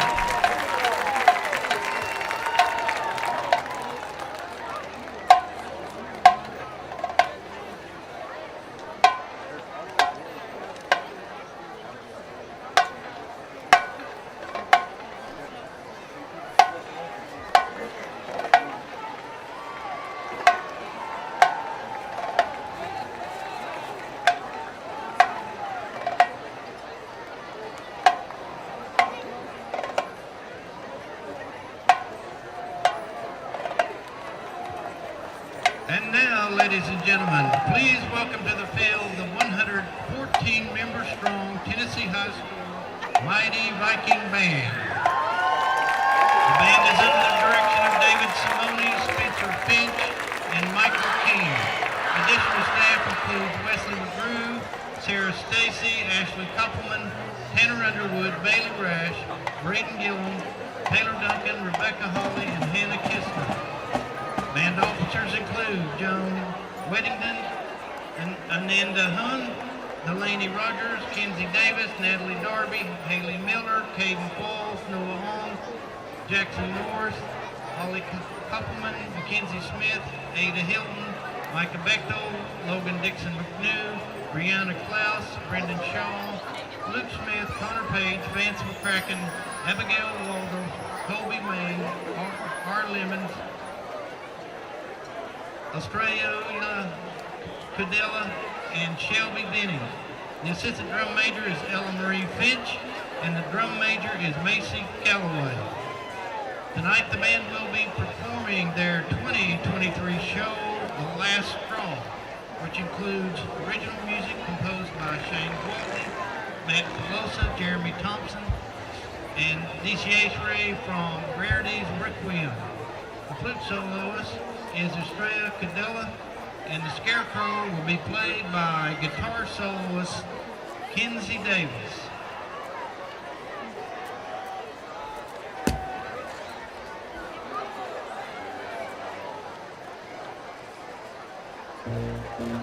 And now, under the field direction of drum major Macy Galloway, the Mighty Viking Band.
Viking band. This year the band will be competing at the Land of the Sky Marching Band Festival at Inca High School on September the 30th. Music in the Castle on October the 8th, and Battle Marching Invitational with John Battle on October 21, and the Elizabethan Classic at Elizabethan High School on October 28th. Please show up, support your maroon and white, and cheer on your hard-working, mighty Viking band.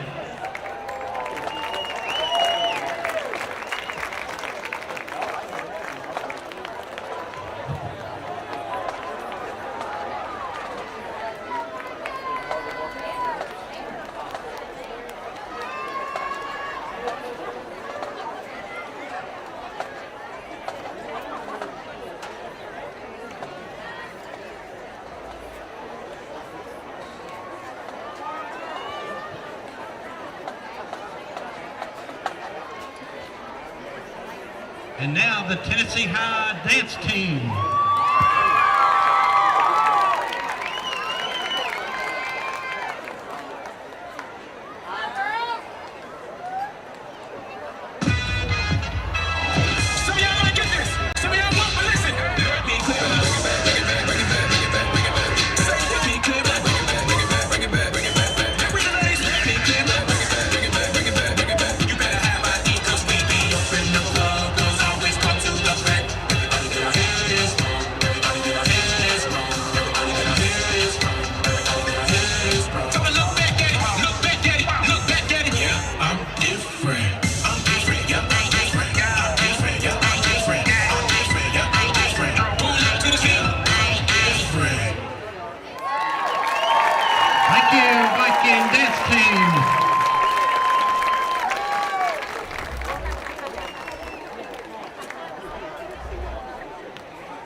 Ladies and gentlemen, tonight, Viking Nation.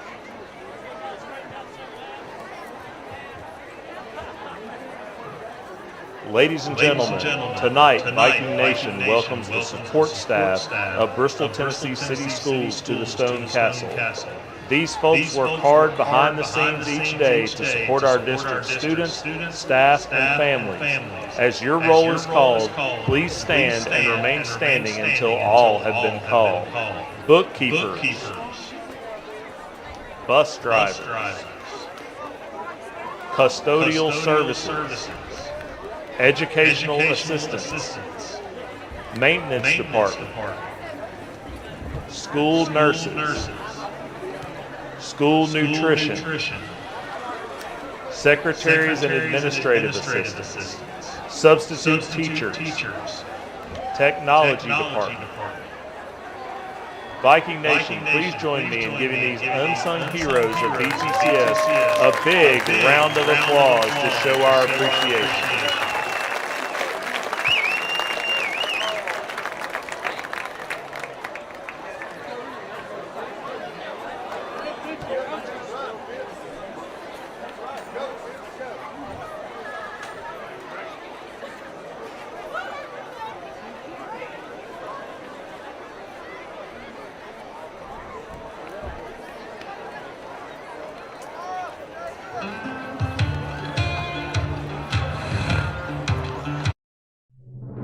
The Robinette Company supports Viking athletics. We are one of the Tri-Cities' premier manufacturing companies with over 400 skilled and dedicated employees. Just like the Viking athletes, training, dedication, and teamwork are the cornerstones of our success. We supply flexible packaging to many of our nation's finest products, such as Moon Pie, Royal Oak Charcoal, Pillsbury, King Arthur Flour, Great Value, Food Club, and many others. Join our winning team and apply online at therobinettecompany.com. An equal opportunity employer. Go Vikings. Might be a little while before I get to the bank. That's an incomplete pass. Let's give it a Renaissance replay. Renaissance Mobile Check Deposit. Make the right call and open an account with Renaissance today. Welcome back. The Viking Sports Network, Stone Castle this evening. Second half action about ready to start.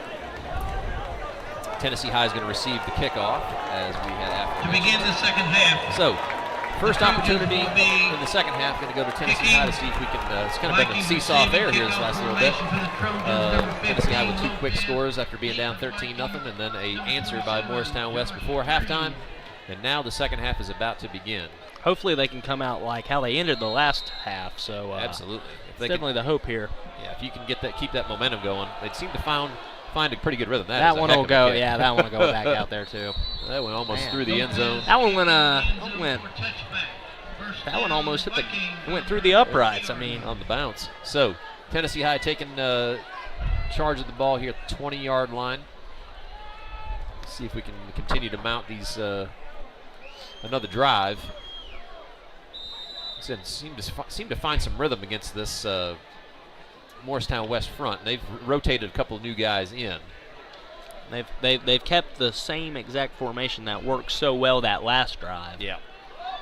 So we'll see if West has a counter to that. There's starting off. Elliott up the middle. It looked like it was going to get more. The hole kind of opened up. He just got wrapped up there.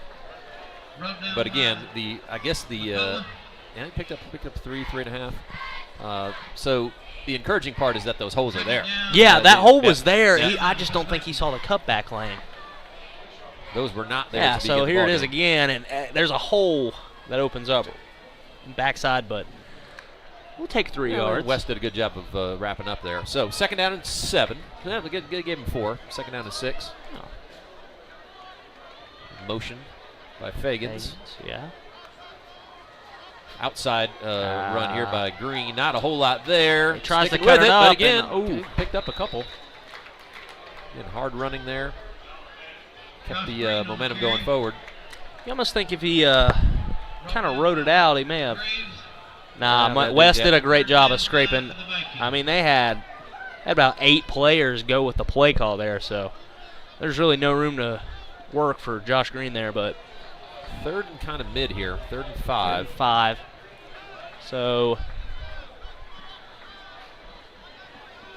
we've seen Tennessee High run out of these formations in this distance. But we've also seen them roll out here. Yes. Both teams have done that in this situation. So we'll see again. They'll straight drop back. Air. Van Valkenburg, I think, is going to get the first down. Good they're going to give it to him. Yep. Jacob Van Valkenburg. Just a straight hitch route. Put it on him right there. Nice throw by. Good anticipation by Jimmy to get it as soon as his head turned around. And like I said, great hands being able to hold on in contact too. So nose of the ball touches the 30-yard line. That means a Friendship first down for Tennessee High. Good positive movement here right out of the gate. Get that first down and see what we can do from there. Nice and slow. They may pick it up though. And this looks like a speed option, and Fitz trying to get to the outside, just couldn't quite do it. It was a pretty good pull because I think the initial surge was going to stop that run from going anywhere. He had an option with Elliott trailing him in the back. Elliott just kind of loses his pitch relationship right here as Phipps gets pushed straight into him. See right there, Elliott went from an option to a blocker because they just got too close together. Yep. Nice play there by number 8. Lost Carr. about a yard there, so coming up, making nice tackle. We'll spread it out a little bit more now, and then we'll roll. There's, good ball. It's a little high for just Huckrow. a tad high. We got a flag on the field here. Might have been a hold because, like we've stated earlier, when you get into some of these reaching situations, you'll see a lot more holds. Yeah. And Yep. There's going to be a hold. Yeah, we're backing up. Ineligible receiver. Ineligible downfield. receiver. That's happened 74 several the times offense. tonight as well. Replay second down. These rollouts, we got offensive linemen leaking upfield. And I think there's only a 3-yard barrier that they can stay in. If they get outside of 3 yards, they believe so. become ineligible. All right, so that pushes that Tennessee brings High up to back. about a 2nd and 15 or 16. Yep. So it'll be 2nd and 16 because it was 2nd and 11 just a minute ago. So Morristown West electing to take that penalty rather than flare force a green. Third and long. And There's screen to Donnie Thomas, but he just can't. There's just no room to move. Yeah. Did a good job of fighting for the 2 yards that he got. It's unfortunate tonight. He hasn't had any room to run. The couple times that he has gotten the ball, they've been able to collapse on him. And like we've said multiple times, he's one that we'd love to see in space.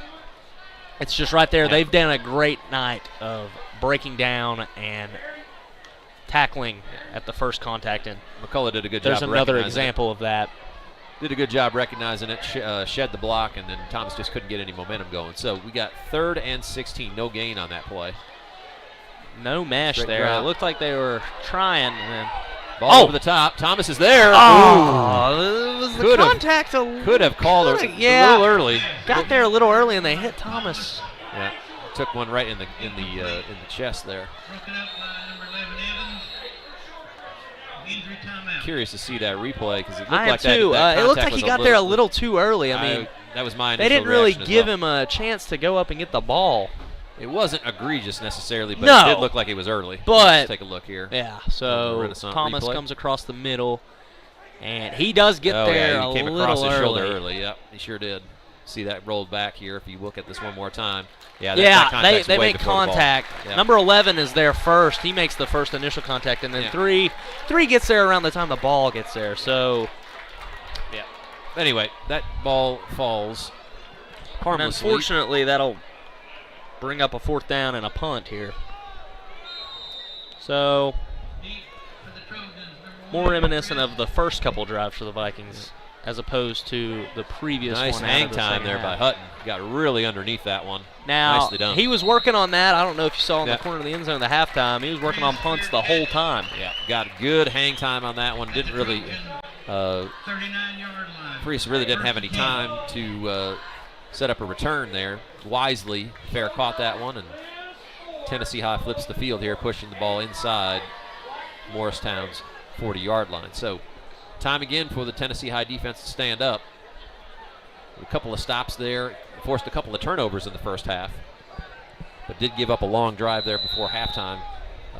That led to Morristown West And retaking now the lead. we'll see if Morristown West kind of goes back to their running approach or if they come back in their pass formation as they'll motion out receiver. And then they'll go straight drop back.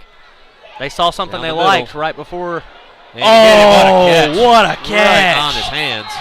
Yeah, but man, what great extension right there to be able to. He caught that so cleanly. There was no bobble whatsoever. Nope.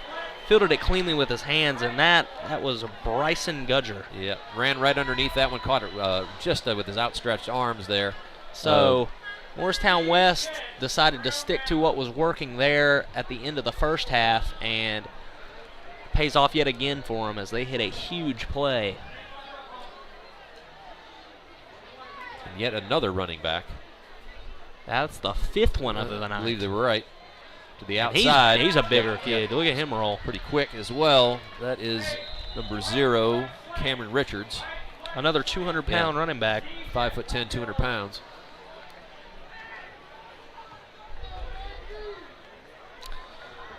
He could look bigger because that number 0, I'm still trying to get used to seeing that. That's new this year, too. New, so. A little jet action. Come right back to him. Flag, and he'll score. He's going to score on that, but there's a flag down. Yeah. Maybe a little bit of motion as you hear the whistles. They might have called it dead. Yeah, legal shift. Oh, legal shift. Yeah, I think they were blowing that one dead. Nobody just heard them. They just kind of. I think they might have had 2 guys in motion there at the same time and didn't get set. Legal shift on the offense. A replay first down. Here we go. Just happened to catch that. So that's a good motion thing, here, and then we got another guy moving at the same time. Yep. That really could have been a false start, though. Yeah. All right, so that pushes West back outside the 10-yard line.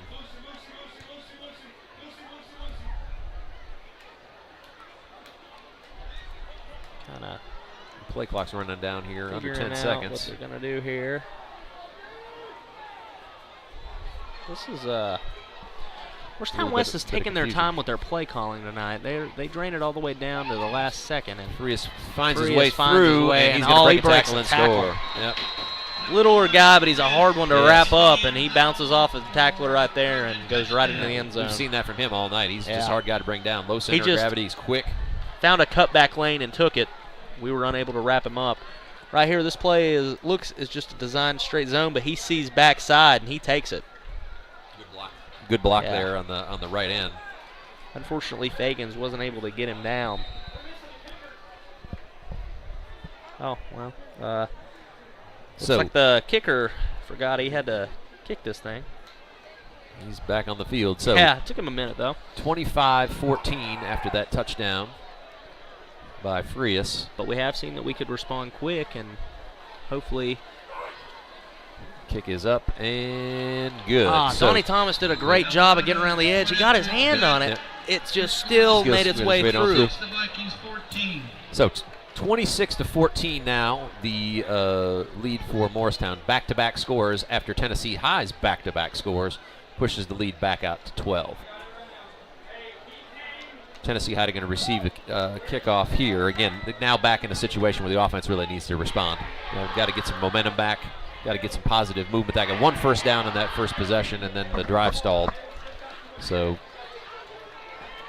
big time. This is kind of about getting to the halfway point of the third quarter. Got to stay within 1 score here. For sure. And you have to expect again that we're not going to see a return. No. It's one of the things that been really, consistent. Really, that's insanely helpful if you're Morristown West. I mean, that takes away most kickoff returns probably come out to around the 30. That takes away a good 10 yards there. Oh, easily. Of field position. Basically, you're requiring the opponent to go 80 yards every time that they touch the ball. It's a weapon. 7 minutes and 14 seconds left to go here in the third quarter. Tennessee High with an opportunity to respond. Yet again, yep. Yeah, it's been a game of fly runs. Through the back of the end zone. Again, fielded at the 20. Tennessee High down 13-0 initially. 2 quick scores put them actually back put them in the lead, 14-13. A drive by Morristown West before the half to score to take the lead back. One extra point miss and 1 2-point conversion missed by West so far. Hopefully we can find some of that energy we had late in the second. A couple of nice drives there by Tennessee High. Really got some good push up front and some running lanes opened up. got to get back to that. See, again, really spreading them out here with 4 wides on this, at least this first initial snap. Run to Green, there's just nowhere to go. They just snuffed it out. I mean, nowhere to go. He was in the backfield immediately. Number 42, Brody Husky, was in the backfield as soon as the ball was snapped. Wrapped up and tackled there by Barker, I believe. Kind of cleaned up the mess. So this is the front that was really effective in the first half, clogging up running lanes. So initially there's Husky, and then Barker gets him down. Just a tough break there. No real gain on that play, maybe half a yard.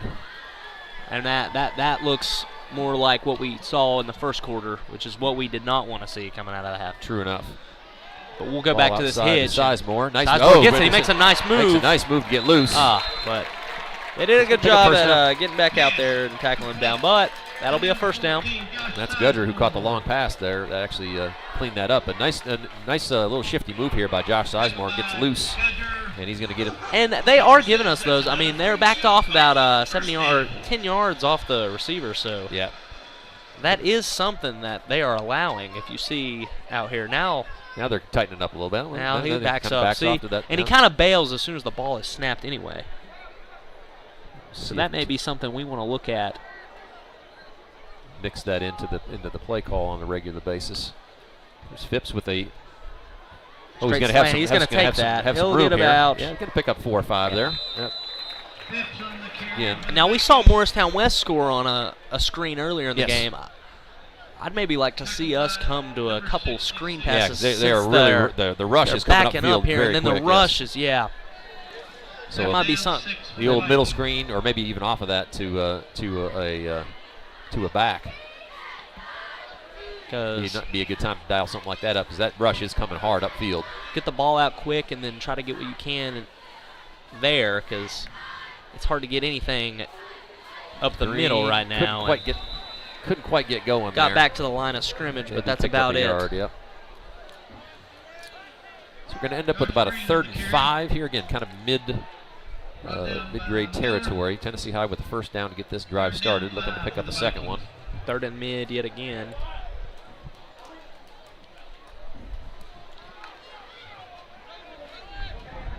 See what we do here. 3 wides to the wide side of the field. Sizemore matched up one-on-one on this. And we'll do a straight roll, and we he's got open, Harkle Road. Yeah, Harkle Road, good job of staying on the sideline, keeping his feet in bounds. So as you said, they're giving us that. Yeah, I mean, they're backing way off. I mean, even when the ball is snapped, you kind of see them bail. But I don't think they have to worry about us going over the top on them. But if they're going to give us, 7 to 8 yards every play when it comes to just a hitch route, we should take it all night long until they adjust. Well, they're essentially saying you're not going over the top on us. No, we're going to drop back to a situation where we're not. Everything's going to be in front of us. If you can get 7 or 8 yards, you take it. Yeah, absolutely. It's perfect. Because I mean, Green on the outside, good. He might have the corner here. There we go. Nice. There we go. Yep. Yes, nice. And he's close to a first down on that run. Able to break that tackle on the edge. You see what these passes are doing is it's making them guess pass up front. And sure. When we come back to the run, you can get more yards. Where as far as the penetration up front, they've been balance in the play calling is especially on that long touchdown drive. That was the sort of hallmark of that whole thing. So again, I like that mix of play calling, and again, good tough running by Green there to get to the outside. And they'll do a bubble screen to Thomas. Can he get outside here? Oh, he's got the corner there that time. Oh, man, they barely get his legs again. McCullough's a big-time player. You can tell. I mean, he's a guy that's all over the field defensively. But you see right there, maybe the best example that we've seen so far of the speed that Thomas brings. When he gets loose, it gets even just a little bit of space. This is what I was mentioning just a couple minutes ago, is hit some of these screen pass, take what they're giving you here. Got just enough of a block to spring him there, but again, if he breaks that tackle. And he gained even more than what you would expect him to. Here it is, and then same there's play, another bubble. Side. And breaks the tackle here in the corner. There it is. See? Just take what they're giving you. That's exactly right. Thomas making plays out here. And that's smart play calling. Yep. again, put the ball in the hands of your playmaker. He made, nice stiff arm right there. Yeah. Got himself loose with that. Picked up a nice gain of about 8 yards there, 7, 8 yards. Great play on first down. Always love picking up those little chunks of yardage like that on first down. Make it second and short. Opens up the whole playbook. Under 3 minutes to go here in the third quarter. Tennessee High back moving. in now. They'll do it again. Yep. Oh, they look for it. There it was. Just couldn't hold on on his to hands. it. He just couldn't ring it in. I like that. I really like that play like call. it. Yeah. Sell the screen Yep. and then come back to the slant over the middle, the weak slant over the middle. And he was there. Ball was a little high, but again, looked like he got both hands on it. He did. Just kind of bounced off of it. Yeah, nice play. A little tip drill here. That's the first time Van Valkenburg has let one get away from him. Usually sure-handed guy. Yeah. Just hate to see that. That was a good, well-balanced drive up to that point. Yeah. Just the younger McCullough, Kyler McCullough, with a acrobatic play there to pull that in. A little tip drill ends this really promising Tennessee High drive. That was a good play call yet again. Just I like the mix of it. And not again, able to execute. Right, exactly the type of play that you wanted. And there would look like there was maybe an opportunity for some run after the catch there as well, if we could bring that down. I mean, at the very least, it would have been a first down. Oh, yeah, absolutely, without question. So again, now Tennessee High's defense going to have to step up, get the ball back here, keep West off the scoreboard. Again, right now we're sitting at 12 points as the difference.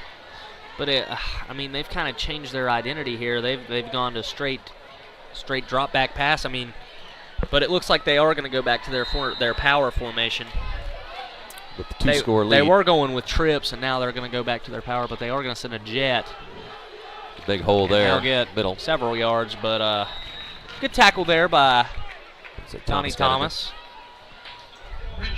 Coming down from safety. Make that play. Picked up about 5 on first down.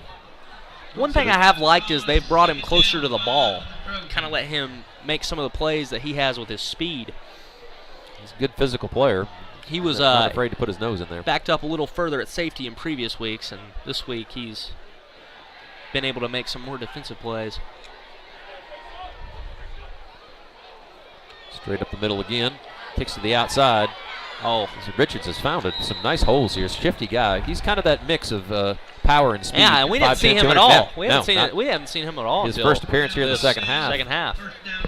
But with saying that he's their 5th running back they have had subbed into the game. So deep bench when it comes to backs here coming out of Morristown. I've heard of a 3. Yeah, like we said, we've heard of a 3-headed. But have you ever heard of a 5? It's pretty rare. If you got that talent, they got away with a hold right there. No, they didn't get away with it. There's a flag. They didn't? Yeah. Okay, perfect. Umpire probably should have thrown that. I mean, you saw his hands wrap up and just...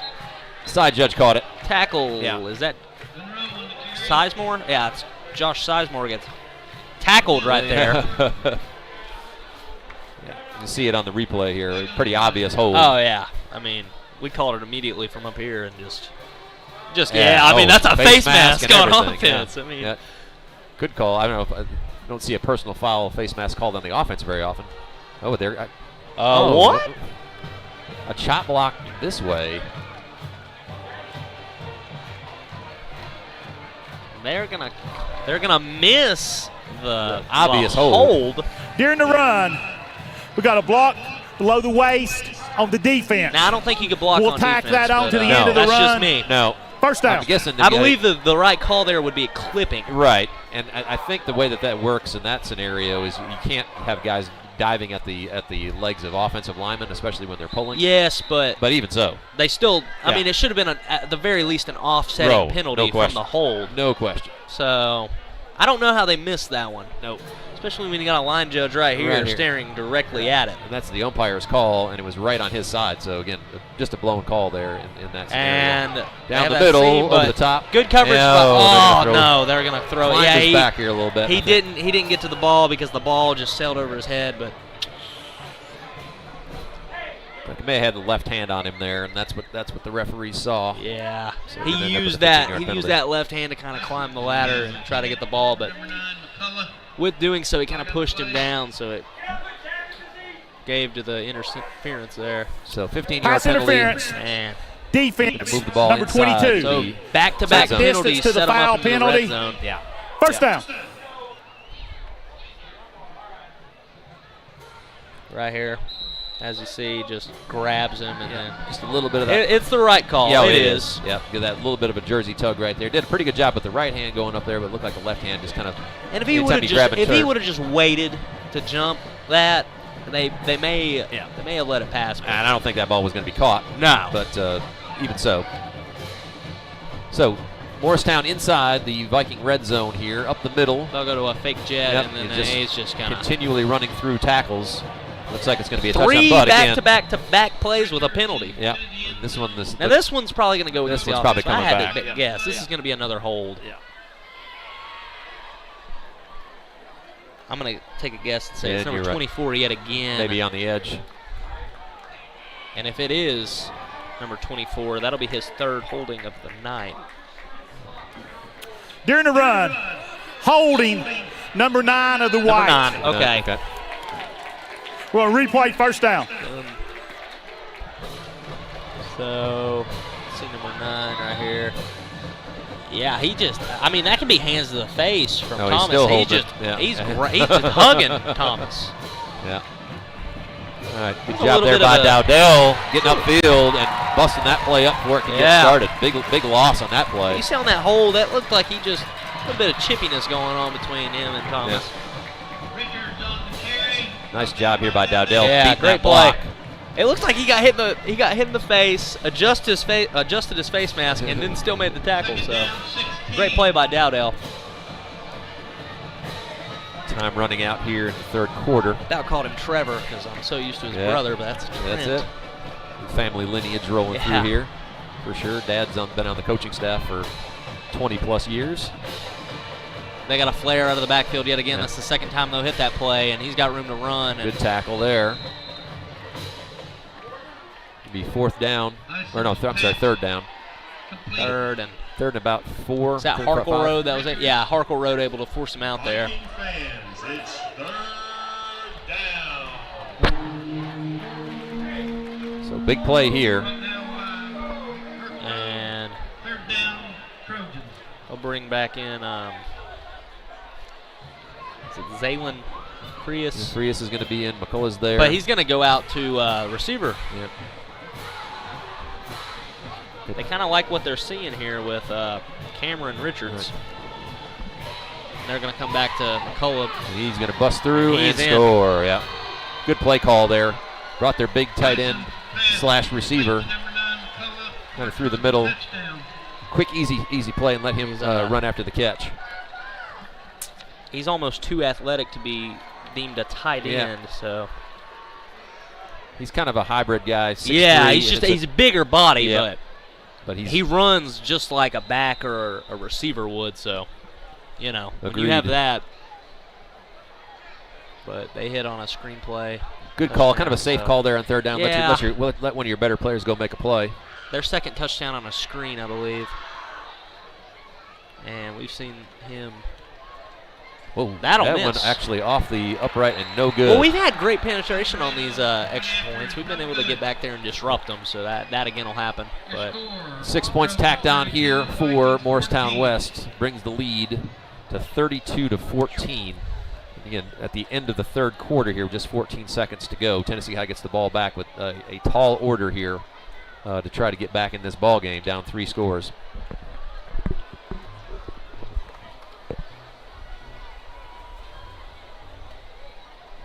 To give West some credit where it's due, they kind of switched up the play calling here in the second half. Primarily just a downhill attacking style running game in the first half, which was effective enough. But now they kind of switched more to a pass-heavy look. They've really started to spread it out. They've again the addition of Cameron Richards, number 0, has kind of sparked some life in those guys from the backfield side, but then also allowed them to spread out the Tennessee High defense. And everything they've been doing in the second half has been working. Yeah, absolutely. So, once again, kickoff here from Morristown West. Have not had one returned yet this evening. No. They've all traveled through the back of the end zone, and if I had to place a bet, I would say this would be the same. Now their place kicker and the one that kicks it off, they've been two different players, Yes. I believe. That's correct. That one will also sails through. Yeah. So Tennessee High will gain possession here. 20-yard line, 14.5 seconds left to go. So probably one more play here in the third quarter. See what Tennessee High has cooked up. Again, really promising drive. The last time they touched the ball ended in a sort of tip drill style interception. So I would suspect here we're probably going to see Tennessee High starting to spread things out. Again, down 3 scores, got to score at least with a decent level of quickness here. And then be opportunistic defensively, which they've been tonight. They forced 2 turnovers. One ended in a strip and score. Let's see if Tennessee High has an opportunity. Good, that's a run. nice run. Oh, that's a great run. Great run. Josh Green ends the third quarter in style. A really nice run there. Outflanked the Tennessee High. Outflanked the Morristown West defense on that one. Let's see this again real quick. Good block there on the edge. This is the first one he's been able to actually hit the corner and be able to run to space, but picked up 25 yards. Great run by Josh Green. Good vision and good patience, and then when he hit the hole, he was off to the races. So, first down here to end the third quarter. So we'll step aside here at the Stone Castle for the end of the third. We'll be back here on the Viking Sports Network for fourth quarter action. This week's Cuddy Insurance Group Student Athlete of the Week is junior Chase Wolfenbarger. Chase is a standout 3-sport athlete at Tennessee High. She is currently leading the defense for the Lady Viking soccer team. In the winter, she is the point guard for the Lady Viking basketball team. And in the spring, she is a standout in track and field. She is qualified for the state meet both years, finishing second as a freshman in the triple jump before winning the state championship last spring. She's also qualified for the state meet in several relays the last 2 years, helping the girls' track team to a state runner-up finish last spring. Chase is a member of the Anchor Club and was recently named Queen of the Junior Court. She also excels in the classroom with a 4.0 GPA. Congratulations to Chase Wolfenbarger, our Cuddy Insurance Group Student Athlete of the Week. Welcome back to the Viking Sports Network. Fourth quarter action underway here. Tennessee High first down and 10 after a nice long run by Josh Green. Picked up about 25 on that first down play. They'll go to Turner Elliott. Elliott's working his ways to the outside. Good tackle there. Straight down again by number 66, Evan Barker, who's been really active along that front line all evening. That was our run by Josh just a moment ago. I believe that was our biggest run or longest run of the night. By a pretty wide margin. Yeah. But again, we've been working on trying to pop that edge kind of all night. Finally got it right there, but. All right, second down and 9. Step up and looks like it's Green's right. Nice he'll play. hit Van Valkenburg though, and he'll Valkenburg make up wide for open. Yep. That drop on the previous drive. Phipps put it right on him. What I saw immediately in the flat was Josh Green. He popped open too, but Phipps chose to hit the deeper target there in Van Valkenburg. And really, he had 3 options because I'm seeing Fagans was open as well. was open as well. Good. So nice play. Good play call. Kind of a flood concept in that set. Phipps put the ball right on Van Valkenburg's hands. So again, Tennessee High moving it again. Back to outside Green and run he'll here. Green's going to cut it up. Again. Oh, fall forward. He's still fighting. Still fighting. Still going. Still fighting. Green with hard running there is going to earn that 5 yards. Looks like we're going to have a little. I was going to say initially on this one, might have been a little hold there, but got away with it, and Green just kept those legs churning. Got a little referee's timeout here. We'll take that opportunity to shout out to the Tennessee High volleyball team watching this evening. We hear online, so great to hear that those guys are out there watching what the action going on here at the Stone Castle. Won 2 of their 3 matches today, from what we understand, down in Chattown.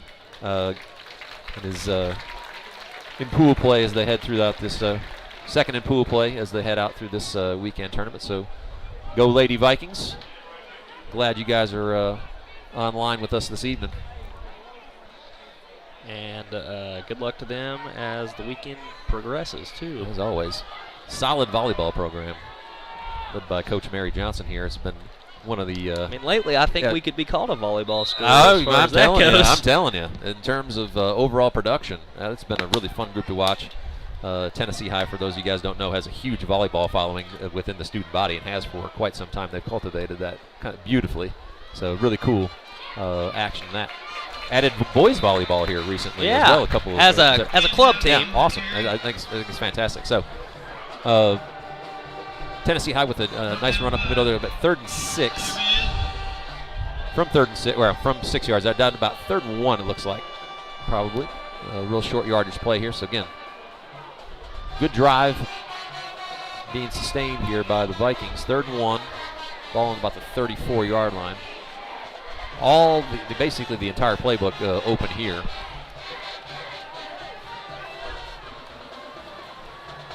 Straight give to Green, and he's got a lot of room to run. Got a nice hold, good seal on the edge. I know I've mentioned it several times, but I do love how Josh Green runs. Everything is always downhill for Josh. Doesn't do a lot of side-to-side action. He's just straight at you.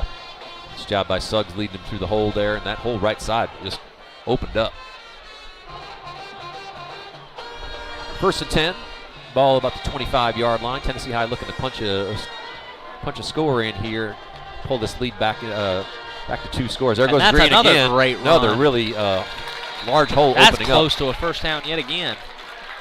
Now, something I want to point out, too, is it looks like they're starting to bring guys down to kind of fill up for that run game that we've been had on this drive. It might be time for a play-action pass. Yeah, yet something again. of that nature.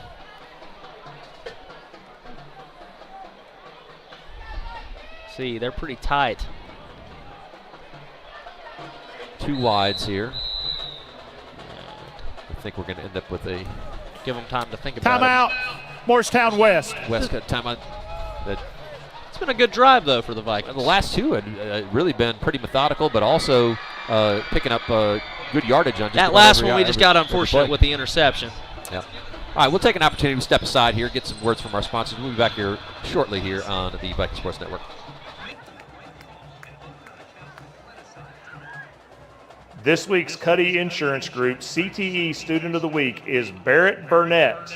Barrett has taken 6 information technology classes at Tennessee High School. He did extremely well on the AP Computer Science exam, scoring highest in his class. He runs the student help desk during Viking time to help his classmates and fill a school need. Barrett plans to major in computer science in college. Ladies and gentlemen, your Cuddy Insurance Group CTE Student of the Week, Barrett Burnett. Welcome back to the Viking Sports Network. Cuddy Group sharing with us a student athlete and the CTE Student of the Week. See, they're kind of creeping their safeties here. Oh, Green bubbles out, going to get caught. He's going to try to reverse his field, but quite do that. Nothing. He loses a ton of yards on that one. A little extracurricular activity after the play there. We'll see which way this goes. There was only 1 yard to pick up there, and we lose about 6 or 7. Hopefully this one will go in favor of us, though. Looks like it is going to get offensive lineman clapping. So after the play, got a personal foul, number 11 of the White. Okay, there we go. That penalty will be half the distance to the goal. So Tennessee High catches a break after a loss there. The result of the play is a first down. Extracurricular activity after the play goes against Morristown West. And that moves the ball to just outside the 10-yard line. So after Morristown West drive entered in a couple penalties that got them a little bit closer, ours will as well. And Dowdell got Dowdell open. And his hand. That was a walk-in opportunity for a touchdown. I think catch it with your hands, not your body. That's what you're taught. And we'll take a look at that. I think there was a defender that flashed right in front of him here. May have been just enough to disrupt everything. Dowdell, Yeah. Just looked like free. Instead of coming out and attacking that ball, he kind of tries to pull it in with his body, and it hits off the pads. Yeah. That'll happen every time if you let it. So he was turning upfield looking like he was going to score. Yeah. So unfortunate play there. Second down, 10. Up the middle of the green. Ooh. He's brought down right away. Could not quite get Could through be that wrong, hole. but it looked like there was a little bobble on the handoff. Might have been. Let's see again. See the replay here. He bobbled his handoff here. Official timeout. Yeah, well, a little bit. Maybe it looked like Phipps may have been thought about pulling it. Yeah. And maybe should, because it looked like they crashed on it early. So no bobble, but Green is he gets the ball so fast you never can tell. All right, so we are now at 3rd and 10, just outside the 10-yard line. So 2 plays. I mean, it's 4-down territory, obviously. Yeah, for sure, especially in this situation. I mean, you're down 3 scores at this point. You have to go for it, no matter what.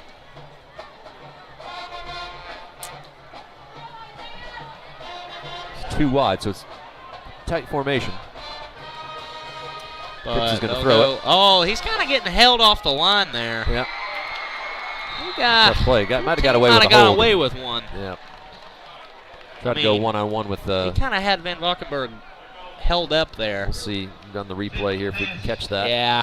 I mean, I don't think we caught it. A little handsy there, but off the line. I mean, see right there. You can kind of see it a little bit better. He's kind of holding. Timeout, Tennessee High. Got away with a hold in my First of the opinion, half. but, you know. All right, so Tennessee High takes a timeout. We'll step away, get a couple words from our sponsors here. We'll be right back to bring you 4th down. Tennessee High just outside their 10-yard line. That gets you up to $10,000 in savings, and it's happening here now. Only. You like trucks? Friendship's got trucks. What trucks? All the trucks. New trucks, used trucks, small trucks, big trucks, off-road trucks, adventure trucks, heavy-duty trucks, gas, diesel, hybrid, EV, fire trucks, commercial trucks, 4-door trucks, smart. Wait, no fire trucks. But we've got red trucks, though, and every other color that gets you going, too. We've got trucks for work, trucks for play, trucks for hauling, trucks for pollen, trucks that drive themselves. Because no one has more trucks than Friendship. We're dealing.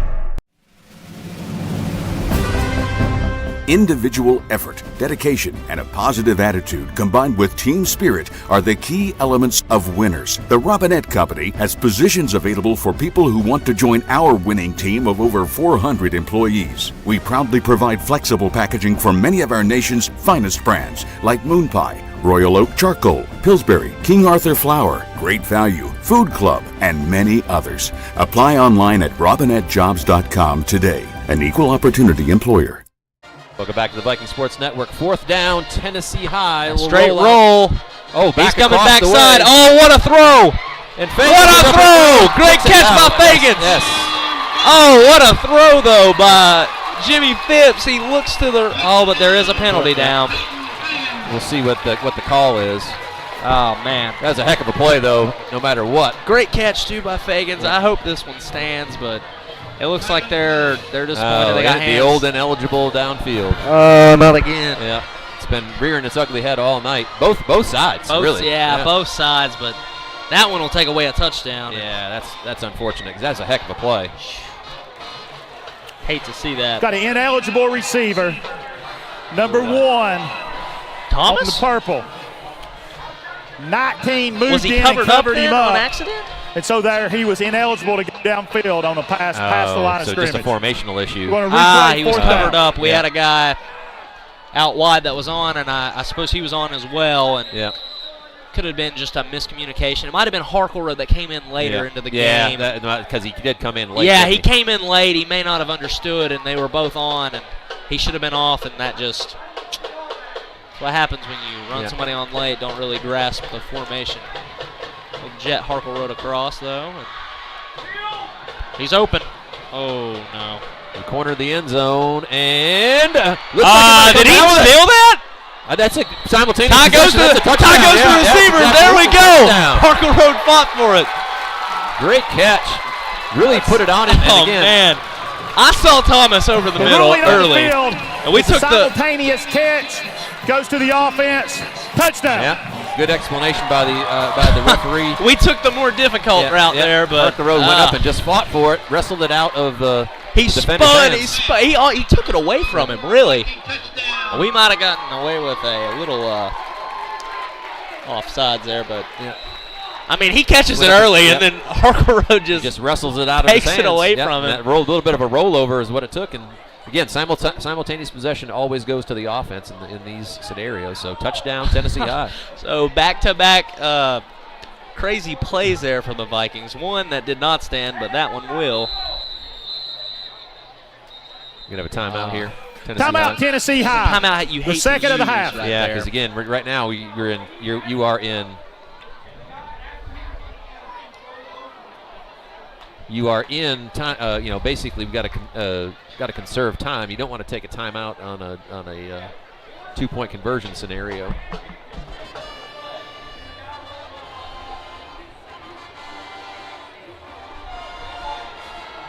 So we'll step aside here for a minute, get a couple more words in. We'll be back here on the Viking Sports Network shortly.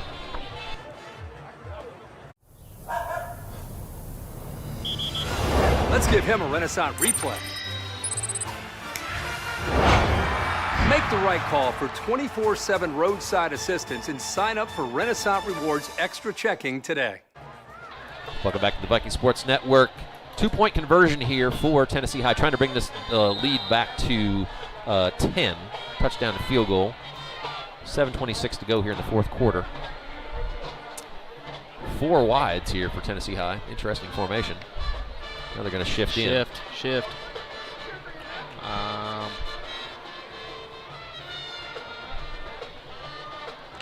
A lot of motion. They'll straight roll. Looking for back. That's picked off. But it is blown dead. Yep.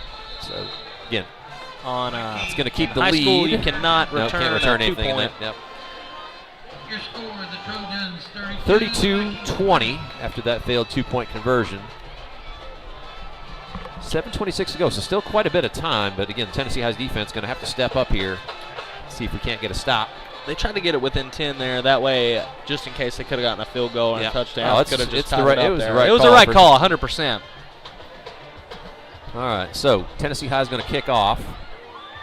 Been a little shaky on the back end with fielding some of these kicks on the Morristown end, so we'll see exactly how that goes. Been using kind of the one rollout at the 2. One rollout. So we'll see. Tennessee High, again, don't necessarily take the onside kick out of the equation. It's probably a little early for that. Yeah, for sure. Again, get your defense has got to get with a 7 stop. minutes left. I definitely think it's a tad early.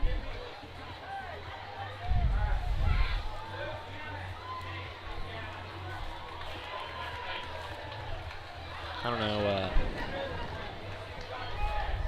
I think we forgot we flipped field position there. So Hutton's stepping in to boot it away. And it looks like they're going to prepare for an onside kick. They have 10 up with only 1 deep.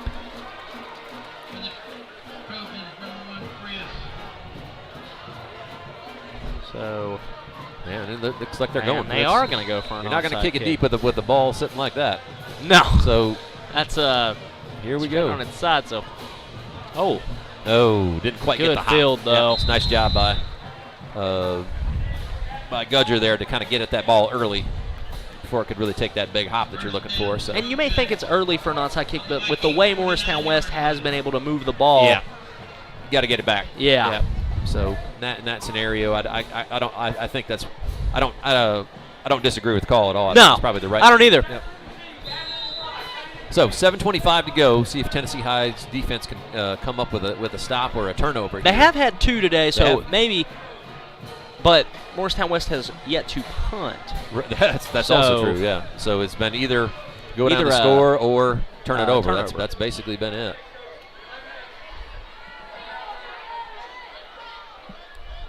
Looks like a little bit miscommunication as far as the formation comes in the middle. But we will snuff it out. Yes, nice job by the defensive front there. Oh, be careful there. Maybe some unnecessary roughness. It was real close to being a you hear that whistle, you kind of got to let him go. Yeah. Well, they had him stopped, so he wasn't going anyplace. Good job by the interior of Tennessee High's line there to stop that, and actually going to lose a yard. 2nd and 11.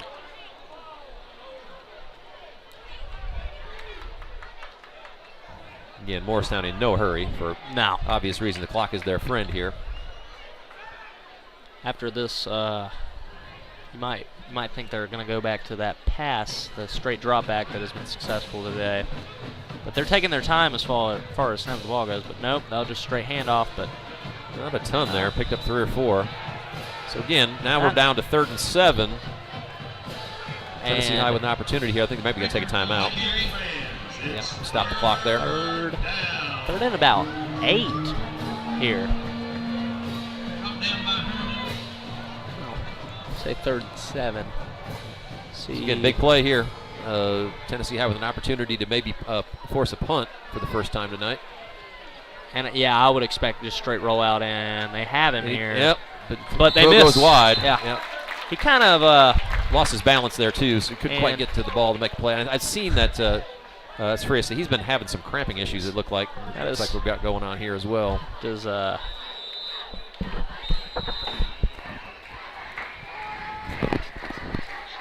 timeout. All right, so we've got officials timeout. We'll see if the punt team's actually going to come on for Morristown. I would for the first time. I believe expect to be the case. Yeah, I don't think they would go for it in this situation. Up 12. No. Try to pin your opponent deep here and make them go the length of the field. And if the punter is the same as the kicker here, you'd have to expect that it'd be a heck of a punt. Yeah. That has been the truth. So, but again, 6:05 to go. Still plenty of time. Tennessee High maybe have to open up the offense a little bit more to try to push the ball down the field a little bit. But again, they've been effective moving the ball this entire second half. And that interception really looms large now, doesn't it? So we'll see exactly how this plays out. Braden Howard is going to come back. He'll be out deep. He's the return man. He's also the holder. Yep. So see how old Howard does here. If he gets a chance, that is. Long snap is in back. This situation, boot is away. Thomas almost got there. It's a short punt. He actually, I believe he did get there because the way that ball wobbled, kind of either came off or he forced it to go off the side of the foot. So again, good rush there by Thomas. Forces a little bit of an errant punt. And he's had great rushes on both punt and extra point today. Oh, he just barely looks like he just barely missed that. On the follow through, just barely got out. And they say if you get your hands up, as opposed to just putting them out in front of you, you'll actually block the punt more often than if you just go straight up with your hands. You just put them down low. All right, so Tennessee High has the ball back. There's only about a minute and a half, right about a minute and a half off the clock there, so a short drive. It's exactly what Tennessee High needed. Now they have an opportunity to push this ball down the field, maybe try to pull this lead back to just one score. Phipps a straight drop back. He has Sizemore on a double move. Sizemore going up the field, and again sailed out of bounds. Good coverage. Good coverage, yeah. There's no real chance of a completion there. Again, first down. Just make sure you throw that ball where only your guy can get it. So 2nd and 10. Again, a couple completions to get this drive going is exactly what's needed. Yes. My thought is wrong because they don't have Thomas inside. I would think they would go back to that bubble screen at some point, but ball's loose. We got lucky right there. Definitely got lucky. Wrong decision, I would say. Yeah. You had Thomas wide open there with no one around him. Just chose to throw it to the guy who was really covered up. Like, see this again on the replay. I mean, he has Thomas in the flat Thomas early. Is Y himself out there in the flat. Yeah, and he throws it to a guy with 3 guys around him. I understand Harkle Road came down with that one earlier, but he's not going to come down with that one. Again, trying to get some completions to get this thing moving is key. Now we find ourselves in 3rd down. I'd like Jimmy to take kind of the first option as opposed to those deeper routes, and he's going to try to escape here. There's not much there. Yeah. Good rush there by Morristown did a good job of keeping contained. There was nowhere for Phipps to go. That looked to be the same exact play as prior in the first quarter where they had Thomas on that same drag. If I had to guess, that was the same play, and then yeah, there's not much there. Hunting here is well, again, deep in your territory. Yeah, but I mean late in the game too. I mean, if you see the aggression on the onside kick, you'd almost expect the same. There was nobody back for Morristown. They were going to rush that punt. Let's see what we got here. Yeah, they were safe. So prior to the snap, encroachment on the defense. Now this 5-yard penalty, may make change it their mind. fourth down. May want to go for it here in this case. I mean that. Yeah, Coach Holt's going to call a timeout and discuss this scenario. Timeout, Tennessee High. That's their third and final timeout of the half. To go for it yeah. At this point with a manageable down and distance here, and only 5 minutes left on the clock. All right, so timeout. We'll take a step aside. We'll be back here shortly on the Viking Sports Network to bring you this fourth down play.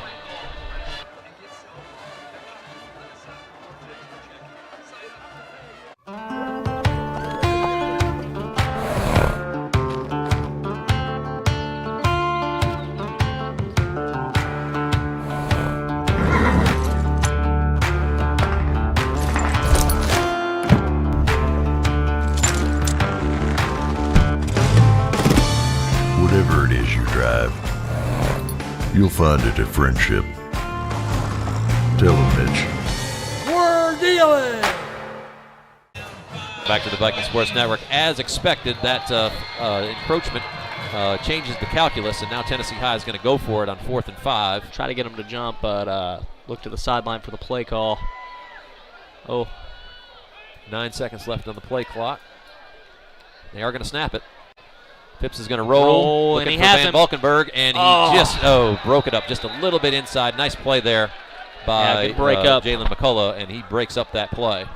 Ooh. So you hate to see that. Yeah.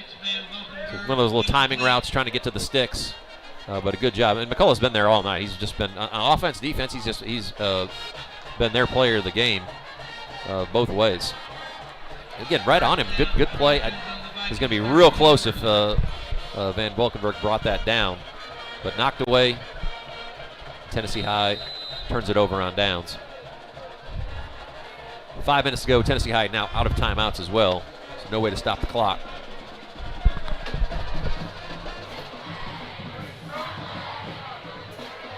And as you would expect, now comes the heavy package. Kind of have a double wing formation here. The heavy package for the Trojans in this case. As a false start, it looked like. Yeah. For sure. Prior to the snap. False start. So it's going to back on the whole offense. Mo West the up. whole offense. Referee getting a little dig in there. He wasn't wrong. No, he wasn't wrong. Usually they'll say everyone but the center, but right there, the whole offense. He just went with the whole thing. So 1st and 15.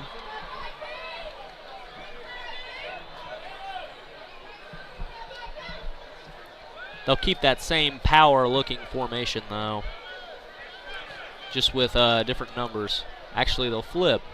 Yeah, play clock's going to run out on them. They're going to call timeout. So not exactly the way that Morristown wanted to start the drive. Timeout. No, penalty and Morristown West. It's their second of the half. Into opponent territory. That's just how that rolls. So again, timeout Morristown. 5 minutes and 2 seconds left to go. We'll step aside here for some advertisements from our sponsors. Adventure trucks, heavy-duty trucks, gas, diesel, hybrid, EV, fire trucks, commercial trucks, four-door trucks, smart way. 10% off MSRP right now on select Jeeps and Rams. That gets you up to $10,000 in savings. And it's happening here, now, only at Friendship of Bristol. $5 for my own money? That's a bad call. Let's give him a Renaissance replay. Sign up for Renaissance Rewards Extra Checking with ATM refunds today. 10% off MS. Welcome back to the Viking Sports Network. Morristown West trying to bleed the clock here. 5 minutes and 2 seconds to go, and as we said, Tennessee High with no timeouts. Tennessee High with a good upfield rush there. Great play, though. Dowdell Trent Dowdell and Micah Norton. Combined there for sure.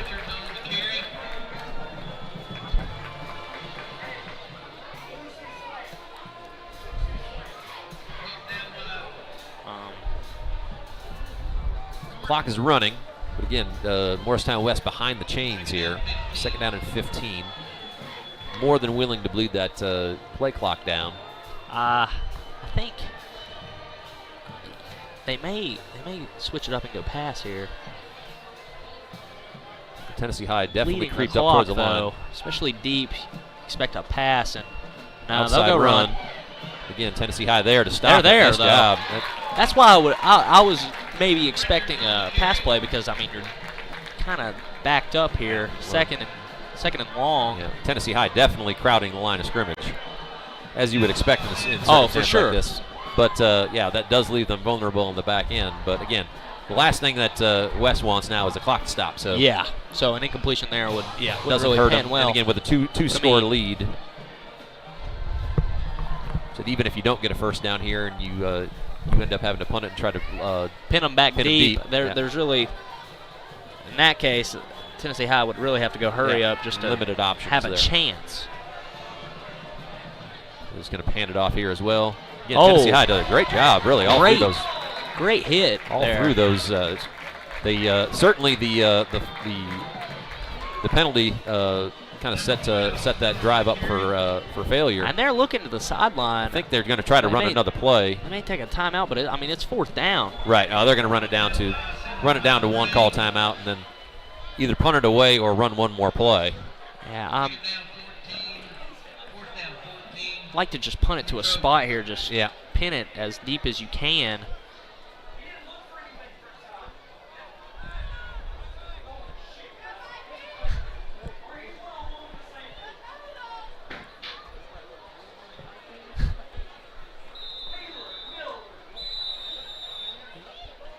Yeah. Timeout. So West does take West. the timeout. Runs it down to 2 minutes and 46 seconds. Decision to be made here if they're going to try to go for just run one more play to see if they can pick up the first down, or maybe a punt upcoming. So we'll step aside. We'll be back here on the Viking Sports Network shortly. Just like the Viking athletes. Individual effort, dedication, and a positive attitude combined with team spirit are the key elements of winners. The Robinette Company has positions available for people who want to join our winning team of over 400 employees. We proudly provide flexible packaging for many of our nation's finest brands like Moon Pie, Royal Oak Charcoal, Pillsbury, King Arthur Flour, Great Value, Food Club, and many others. Apply online at robinettejobs.com today. An equal opportunity employer. Every car from Friendship comes with a lifetime warranty. Boom. So come buy better, then drive better at Friendship Hyundai of Bristol and Johnson City.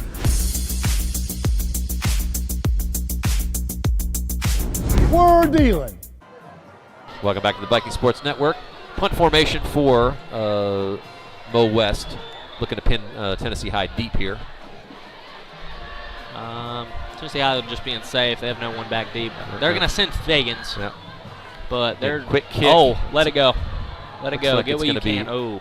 Yeah, nicely done. It's exactly how you draw it up, basically, in the scenario just like that. Under it. Run under it. Just get it down. So Tennessee High. I thought it was deeper over than what it was. I thought it was going to maybe have a chance to roll through the back of the end zone. But So Tennessee High takes over. 2 minutes and 39 seconds to go. Good stop by the defense there, standing up. But 90 yards of field to cover. With 2 minutes and 39 seconds to go. Yep. So again, 12. We'll see if Tennessee High can complete some passes here. Try to get some momentum to get this drive started. 4 wides, as you would expect. Park the Road, Van Valkenburg, Thomas, and Sizemore. Josh Green in the backfield. Quick pass. There's Thomas. Bubble with Thomas. He's and he break does have got space. Some room. Shoestring tackle up. right there. Yep. Harker Road was doing a good job of maintaining his block out here. Just Thomas gets tripped up, and started to see quite a few players cramping up. That's what we've got going on here as well. It's late in the evening. It was a warm night definitely warm. It's almost always about 10. I'm sure you can speak to this. About 10 degrees warmer on that turf than it is even in air temperature, just because that's been soaking up sun all day. So again, we've seen that both sides with guys cramping up in these scenarios.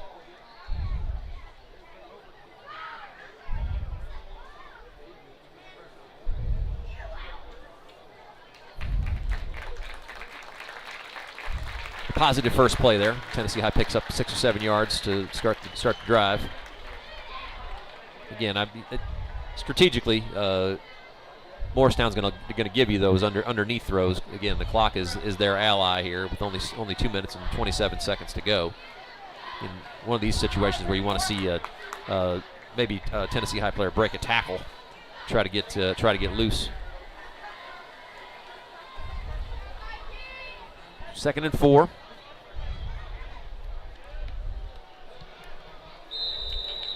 Clock now runs. Send Harper Road motion. And false start, it looked like.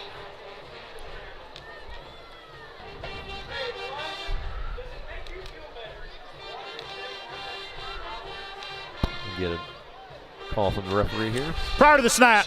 Yep. False start. False start. Yeah. 55 of the offense. Trying to fire out a little too Replay quickly second there. down. So 2nd and 9, backs Tennessee High up 5 yards.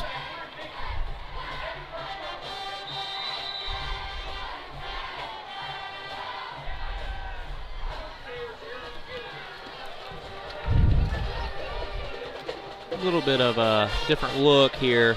Stalkup in the game. 23 Owen Stalkup making an appearance. Phipps gets outside, breaks contain. He'll just keep it. He's gonna keep it. Takes it upfield. Gets those penalty yards back. Yeah, but didn't quite have enough time to set his feet to get that ball downfield. With a minute 48 and still clicking or ticking, you know.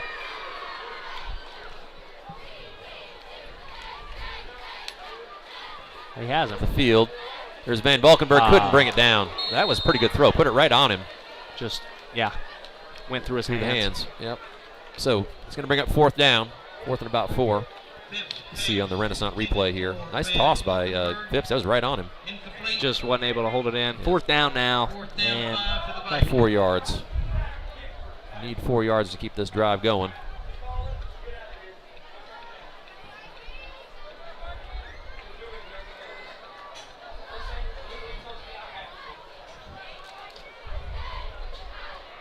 I would almost expect the same rollout look, if not straight drop back. And yeah, as I up and over to Van Valkenburg. Almost really exactly the same play. Just couldn't quite bring it down. Yeah, and that'll basically do it. I think at this point, Tennessee High. Yeah, I would expect maybe even a kneel. I mean, no timeouts left for the Vikings. First down for the Trojans. Ball is going to be turned over on downs. Got another player down again. Yeah, cramping up, cramping again. You know, they're stretching them out. Nothing serious. Nope. But again, that time of night, it's just we've seen it. Late in the game. Yep. So, Morristown West will take over. Minute and 30 seconds on the dot left in this ball game, and again, no way for Tennessee High to stop the clock. So expect a couple of kneel downs here. And that should basically do it. A valiant effort by Tennessee for sure. High. You know, a couple of that I still feel like that interception really loomed large. Yeah. Tip ball. They were moving the ball really well. Could have kept that score within 1, and we'd be talking about trying to come down in this one. Change your play calling a little bit if you're just trying to drive the field to maybe go and win the game. But again, just couldn't quite get within that 1-score frame. And this is a good Morristown West team. Oh, absolutely. I mean, we've seen them rotate players in and have depth that, from our side at least, it's just hard to match because good size. That same depth has just been something that we do not have. Right. I think that's fair. But overall, again, they've been able to rotate backs through. Yeah, and here's it looks like just victory straight formation. Victory formation, and. This is if I'm seeing this is their only under center formation that they have. We haven't seen that at all, have we? We saw it from our end. Yep. Early, on the Josh Bell touchdown run, but you know, only the second time you see under center. It's just been it's not common anymore. No, it's not.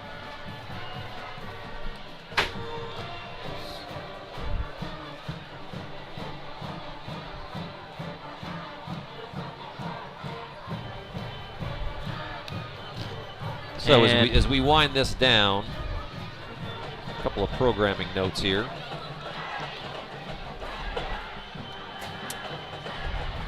As far as games on the Viking Sports Network coming up, we have Tennessee High has an open week this coming Friday, and then they are on the road on the 15th to go and play Sevier County. So our next home game will actually be against Abingdon here at the Stone Castle on the 22nd. That's a non-conference game. Now, is that our homecoming? That is our homecoming as well. There we go. That's all the folks that are coming back, alumni and such, September 22nd, for all of you guys out in YouTube land and beyond.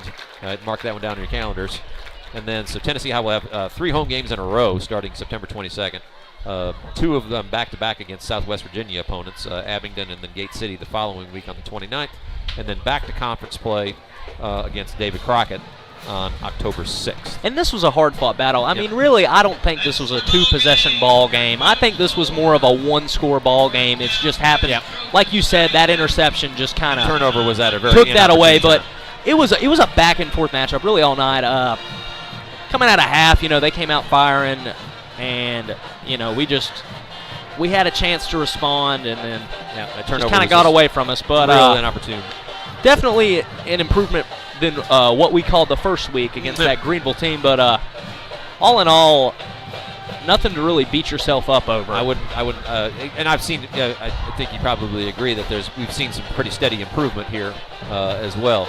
And for sure, and this Morristown West group is probably one that'll compete for a conference championship this year. I think so as well, with the depth and the size and the speed that they have. That definitely seems to be a possibility. So, as we wrap things up this evening, Morristown West comes to Bristol, knocks off the homestanding Tennessee High Vikings 32-20.